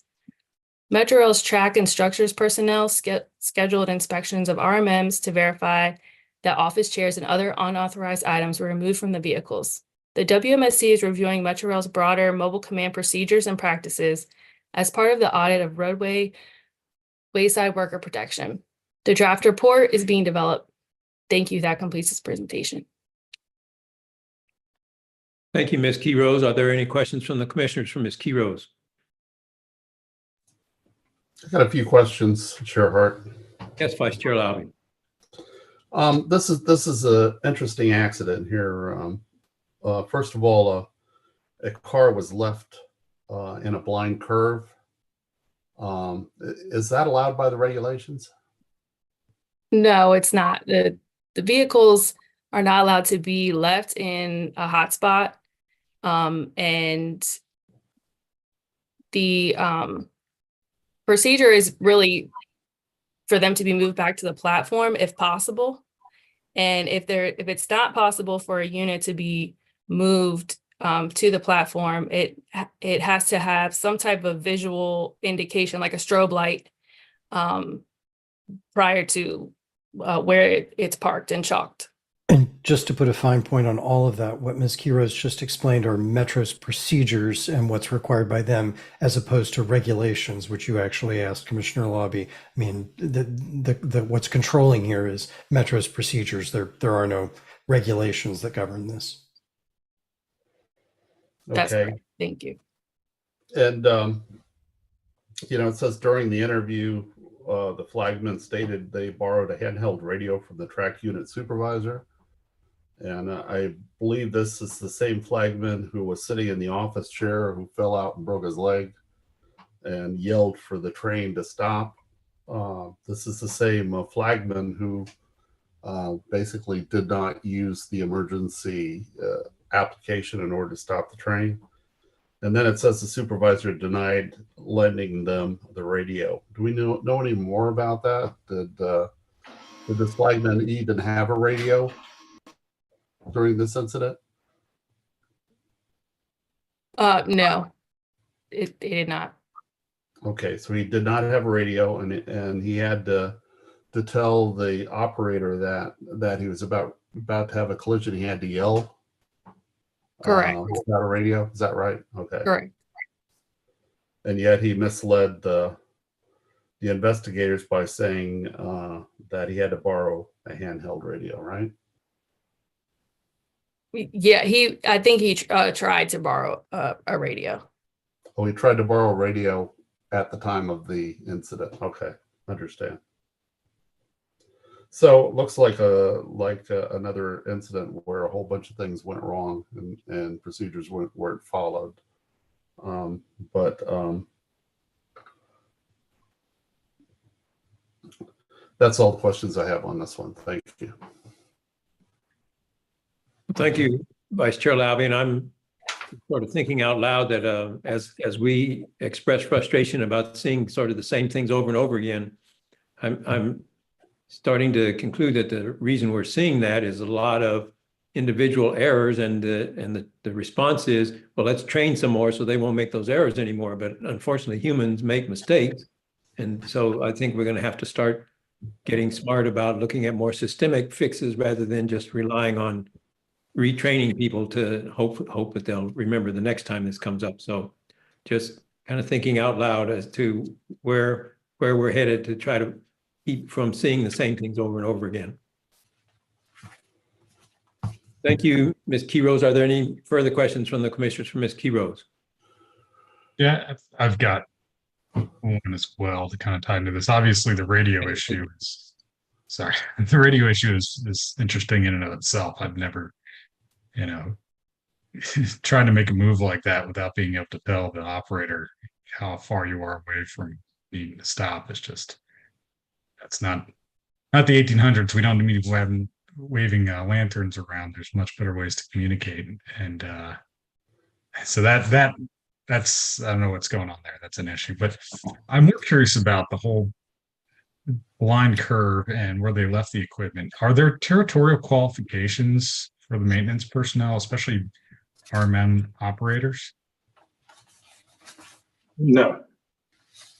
There is a track access guide that provides them a list of hotspots or visual or no clearance zones or areas on the curves like no clearance zones or trying to find the word for you, but there is a list of different areas that are highlighted for the track maintenance individuals to refer to see where these locations are throughout the road. But they're not. It's not like the FRA where you have to take physical characteristic territory test or ride the system prior to working out there. They're not required to know the area they're required or that they're operating.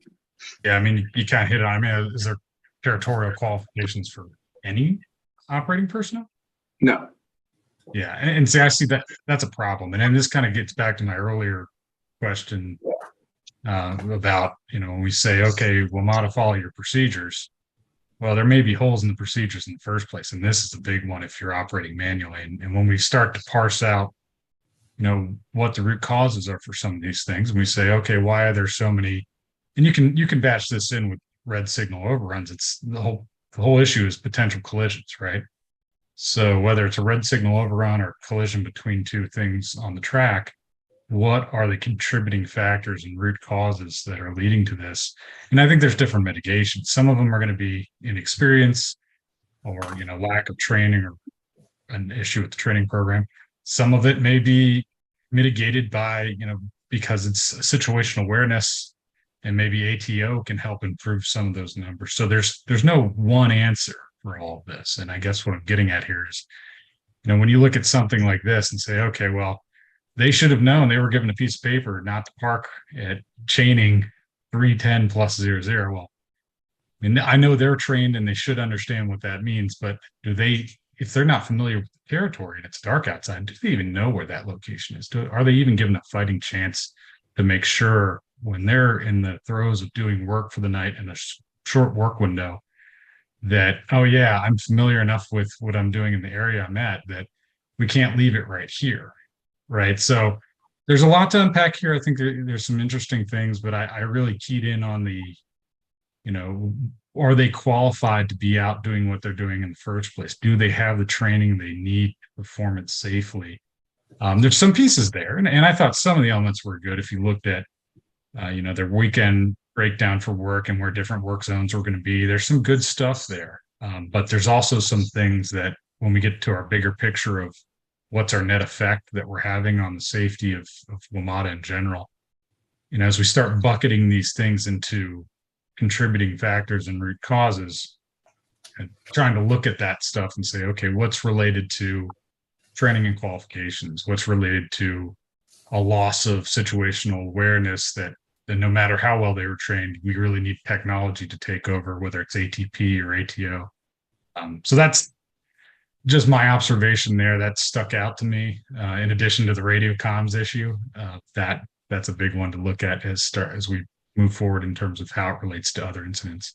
And a few things to mention there. Of course, incident investigation, like I was saying a moment ago, is one of our critical core functions. It is not the only way we get into these changes and these improvements. And earlier in the meeting, when I answered that with regard to train operator certification, the issue was solely Metro not following its written procedures. I certainly didn't want to accidentally leave an impression that all we do is audit Metro's following of its own procedures. And in fact, when it comes to rail maintenance machine operators, we have conducted 2 audits in our triennial series on the training and readiness of those operators to perform their duties and their understanding of the equipment they're assigned to operate. And we have a variety of CAPs that have run their course over the results of that audit. And even to back up to another topic, when it comes to the assessment of train operator readiness and train operator performance, I know Ms. Samarasinga and I have thought about interjecting a couple of times during the course of the meeting that the physical characteristics training that we're so familiar with from the FRA world that is not as much a fixture in the transit world is something that we have paid significant attention to, and sort of in light of we definitely hold WMATA to their procedures, but when we see that their procedures need to be changed, we do hold them to improving and developing changes in their procedures. And so I'm going to ask Ms. Samarasinga for just a moment to maybe take a little diversion and talk about physical characteristics training and where we stand on that. Thanks, Dr. Meyer and Commissioner Rouse.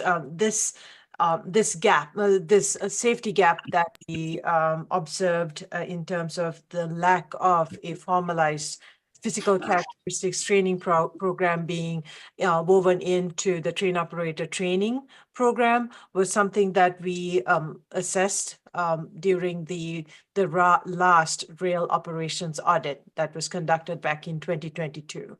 And since then, there was a finding issued recognizing the non-existence of a physical characteristics training program for train operations.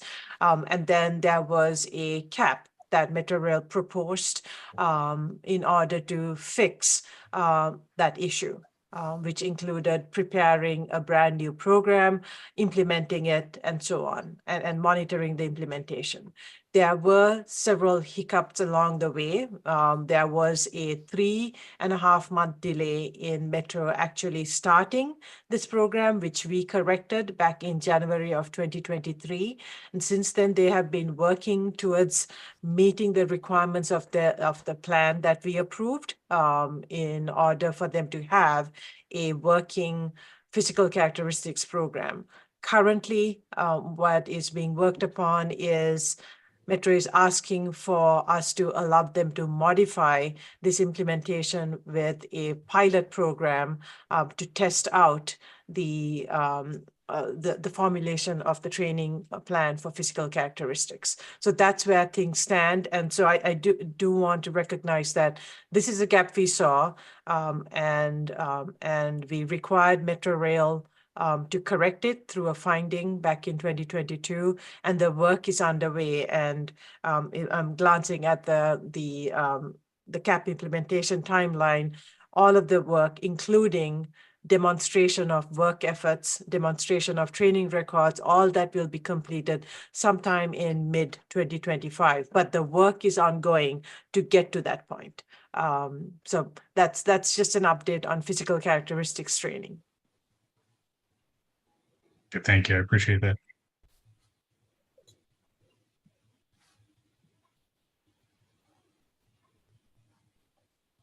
Thank you, Ms. Samarasinga. Are there any further questions from any of the commissioners for Mr. Quigley? I'm sorry, for Ms. Key-Rose. Okay, thank you. That was a very fruitful discussion as well. Moving on, Mr. Quigley, would you please present the next report? Thank you, Chair Hart. Investigation Whiskey 0260 relates to the derailment of a high rail crane near Potomac Yard Station on April 11th, 2023.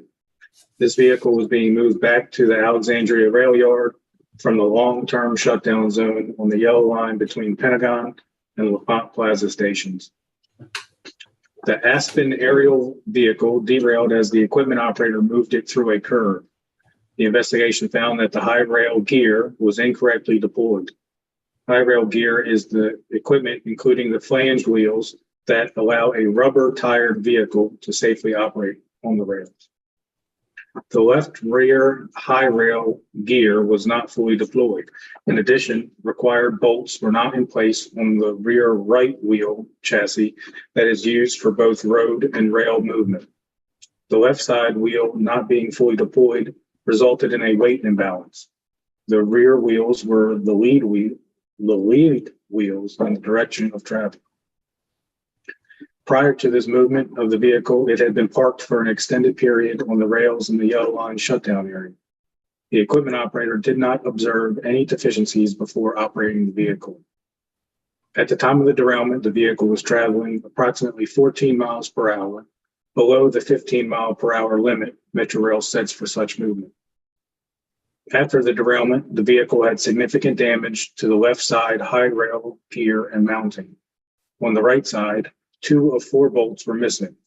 Metrorail vehicle experts concluded the bolts likely sheared at the time of the derailment. All bolts were present on the left side mounting. Following this investigation, Metrorail has modified its RMM rail vehicle pre-trip inspection form to include high rail items. This change was communicated to equipment operators. Metrorail completed an operational hazard analysis for the vehicle, retrained personnel on safety standards for mobile elevating work platforms, and is continuing its work on operational hazard analysis for all other WMATA-owned RMMs. Metrorail is progressing work on related CAP C0084 concerning the safety certification of RMMs. Metrorail is also working on CAP C0241 concerning tracking and mitigation of hazards related to RMM maintenance and operations. Investigation Whiskey 0261 relates to a collision between RMMs in the Greenbelt Rail Yard on June 29th, 2023. Personnel responsible for RMM maintenance were moving flat cars from the maintenance shop to a storage track. The equipment operator and flagman made the move without following Metrorail's communication procedures and without the required pre-job briefing. The flagman did not have a radio despite one being required by Metrorail rules. Following the collision, the equipment operator and flagman did not report the collision to the interlocking operator or rail operations control center as required. This contributed to Metrorail reporting the collision beyond the 2-hour notification period required by the WMSC program standard. As the consist entered the storage track, the flagman was at the front end on flat car F544. Yard video shows the crew did not conduct any safety stops required by Metrorail procedures. The flagman reported sounding an air horn to indicate the operator should stop, but the operator reported the noise of the prime mover's diesel engine made it difficult to hear the air horn. The track layout made hand signals difficult to use. Consist struck vehicle AV01, a camera housing structure on that vehicle was damaged. There were scratches on the bumper of flat car F544. Following this event, Metrorail disqualified the equipment operator from operating vehicles for 1 year and re-instructed the flagman.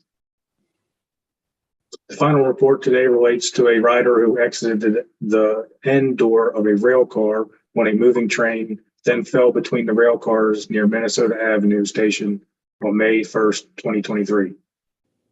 Investigation Whiskey 0262 found the rider opened the bulkhead door of a rail car despite warning signage.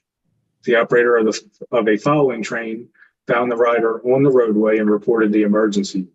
Metrorail requested an emergency response. Metro Transit Police Department personnel responded to the train, and DC Fire and EMS transported the injured person to a hospital. The WMSC encourages all people riding Metrorail to follow posted warning signs for your own safety and the safety of others. The end doors between rail cars are intended to be used by riders only in case of an emergency. Thank you. That completes today's investigation report presentations. Thank you, Mr. Quigley. Are there any questions from any of the commissioners for Mr. Quigley? I have some questions, Chair Hart. Yes, please, Vice Chair Lowry. Okay, we got three different reports here. I want to start with the first one, with the high rail vehicle. Essentially, Washington Metro has taken action here to add checklists or whatever to make sure that the high rail portion is correctly deployed. And it struck me that isn't this something that should be done during safety certification of equipment?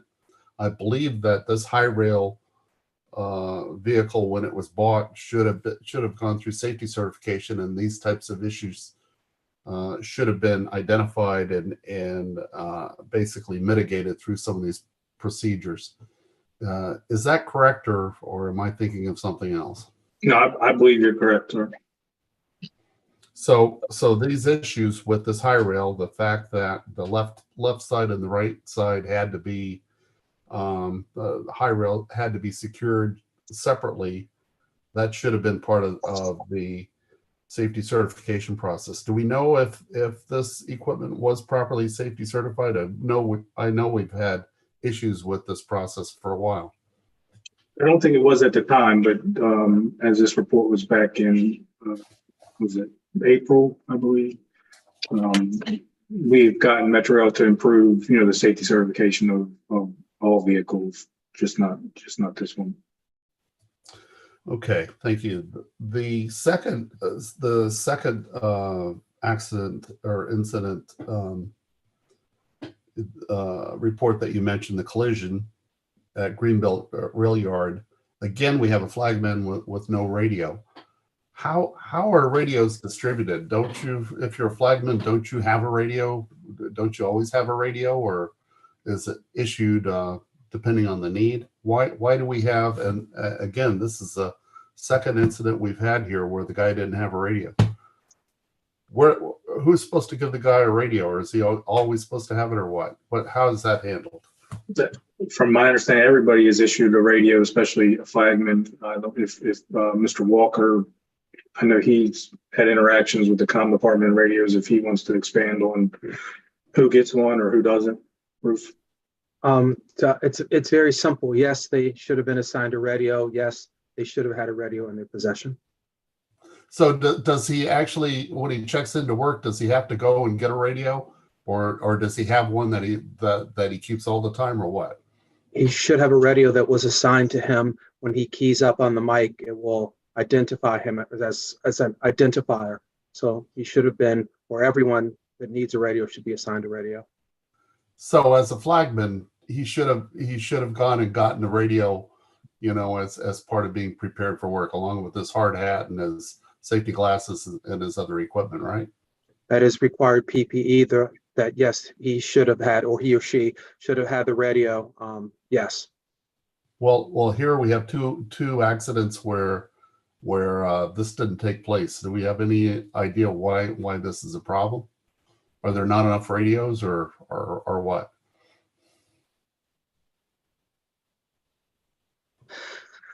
So this person's primary job is maintenance, which is but he should have had a radio once he was operating in the capacity of a flag person. Okay, so he's really a maintenance person, but he can be assigned as a flag person also. Does he receive any specialized training for that, or are there any other requirements, or can he just bounce back and forth? There is specialized training to be a flag person. Yes. Okay. So he or she should have received that training. And I guess number one is make sure you got a radio, right? Okay. Fair enough. Just as a general observation, the collection of events that relate to radios is not lost on us, and this is a matter that we've noticed amongst ourselves as a staff, talking more frequently about just the whole constellation of issues that revolve around radios: radio use, radio availability, radio coverage, radio procedures, radio, and all of this is leading us to include this meeting today, but it isn't the start, to converse amongst ourselves about what kind of future projects or activities on our part is necessary to help Metro drive itself to the next level of safety on all things radio. Okay. I had one other question. This had to do with the individual that apparently was crossing between cars and fell onto the right of way. I noted in the report that there was a child with him. Do we know if the child also attempted to go between cars? I do not know. I'll be honest with you. I'll have to go back and check. Well, I just thought it was interesting because after he's recovered, there was a child that was on board the train that someone, recovered at some point. And I'm just wondering if he tried to go through this with a child or whatever. I just thought it was interesting that he wasn't alone. Sometimes people that are alone are more apt to take risky behavior. But if you have a child with you, I would assume that you wouldn't even consider trying to pass between cars. That's just me. Well, and you and I, of course, understand a lot about the risks of passing between cars, but I wonder just personally the extent to which the average passenger on any train system appreciates that there can be significant risks to passing between cars. Mm-hmm. I mean, of course, there's signage there and all of that, but still, it's. Well, and if you'll bear with me for a minute, it's interesting. The reason the signage is there, the stop signs, was due to an accident that happened years ago, and I believe I was working at NTSB at the time. But a mother and child were getting on the train. The doors closed quickly. The child was stuck on the train, and the mother was on the platform still. And the child actually opened that door and went out and fell on the tracks and was killed. And right after that, Washington Metro put those stop signs at the end, those end doors, to prevent or at least to signal that you shouldn't be going here. And they put it low on the door so that, even children can see. Children who sees the stop sign knows what it means. But that was years and years ago that happened. But still, you have examples of people that try to move between cars. It's the most dangerous thing you can do. I agree with you, of course, and it's just not sufficiently understood out there. For instance, the NTSB investigated a tragic accident a few years ago in which a young person who I believe was engaged in selling items on a SEPTA train, if I remember correctly, and was moving back and forth between cars and also fell to the roadway and was killed. Even in New York, I mean, while moving between those cars where it's physically possible to do so, some cars sets actually those doors are electromechanically locked, but in those cars where those doors are not locked, it's not uncommon to see people moving back and forth, but it's actually against a city law, and from time to time citations are even issued for it. Yeah, and certainly, for the benefit of the public, those doors can't be locked because that's your emergency exit if the car is on fire or you have smoke in there and you need to get out or need to evacuate. So it's not possible really to safely lock those doors because you would trap the passengers in situations which may be unsafe. But certainly these doors between cars are not for the public use and should never be used by anybody, especially someone that's there with a child. That's all I have. Thank you, Vice Chair Labby. You said you had questions about all three of the accidents. Did you cover all three of them? Yeah, that was all three. Okay. I had a question about this last one. Is it a normal operating procedure for the train operator to enter the roadway and assist the injured person? I think I read that in this report that the operator climbed down to the roadway, and there was some other, it appeared, lapses in following a protocol related to the testing of the third rail's status and things. Is there anything to follow up with those items, or are those all normal course of business? Yeah, if an operator can help assist, the individual that's on the roadway up onto the train, then they are allowed to do that, yes, safely. It's a relatively significant height. I mean, to try to help somebody up without aid. Yes, yeah. So, I mean, if they were on like the other side of the third rail, then that's, a little bit different. They would want third rail drop before you allowed someone to step over and help them up. But if they're between the runner rails and you can easily assist them up and pull them up through the bulkhead door, then it is allowed. Okay, thank you. And thank you for the question, Commissioner Conklin. Any further questions from any of the commissioners for Mr. Quigley?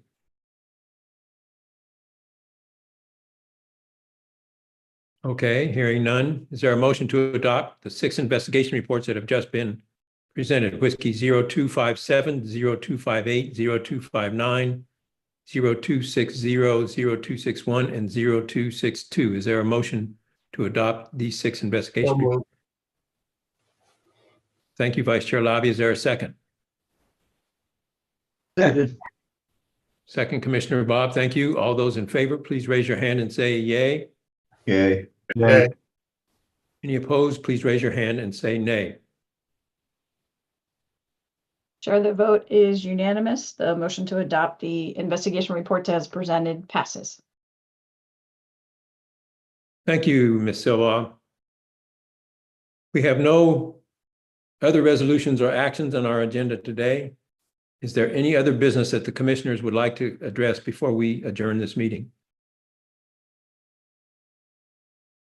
Hearing none, that completes our meeting for today. So let me start by again congratulating the officers for being reelected, Vice Chair Labby and Secretary Treasurer Farrar Dyke. Congratulations for being reelected. And thank you for even more for electing me again as chairman. It's my honor to serve as chairman, and I look forward to doing that for another 2 years. Before we leave today, I would like to thank Dr. Meyer and his team for arranging this remote meeting. I would like to thank the commissioners for their extensive engagement in this process. And that's what leads to these fruitful discussions that we have, and that we're all working hard on how to make this system safer, and so that we're not seeing the same problems over again. And I would also like to thank the members of the public for attending this meeting. We look forward to seeing you again next month. As a reminder, you can always report any concerns through our website, WMSC.gov, through our social media channels, or by email. We expect to hold our next public meeting on April 9th, 2024, and we hope to see you there. Hearing no further business, this meeting is hereby adjourned.